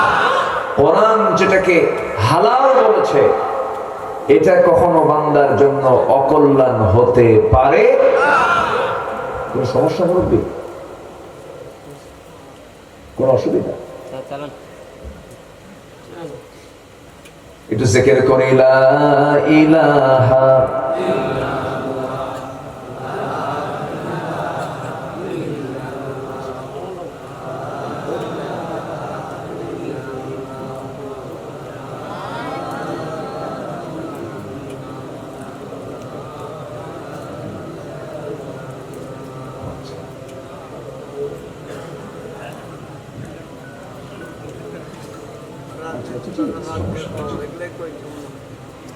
لا إله إلا الله سبحان الله والحمد لله لا إله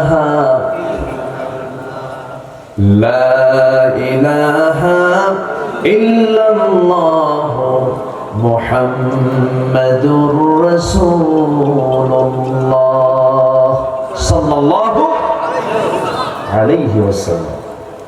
সম্মানিত ভাইরা, একটু কান লাগান, মনোযোগ দিয়ে আমরা একটু শুনি আল্লাহর কালাম থেকে কিছু কথা।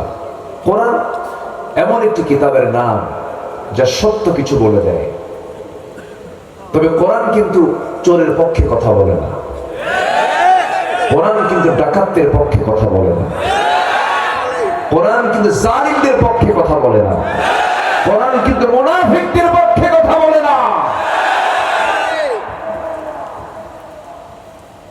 সম্মানিত ভাইরা, সম্মানিত বন্ধুগণ, আমাদেরকে মাঝে মাঝে পরামর্শ দেয়, হুজুর এমন ওয়াজ করবে, শুধু আকাশের ওয়াজ আর কবরের ওয়াজ, মাঝখান থেকে দুনিয়া আমরা দেখে নেব,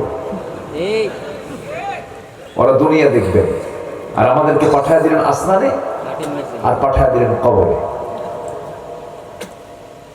কিন্তু আল্লাহ তাআলা, আমি যেখান থেকে তেলাওয়াত দিয়ে শুরু করেছি, আল্লাহ তাআলা এই জায়গায় একজন পয়গম্বরের দোয়া তুলে ধরেছেন।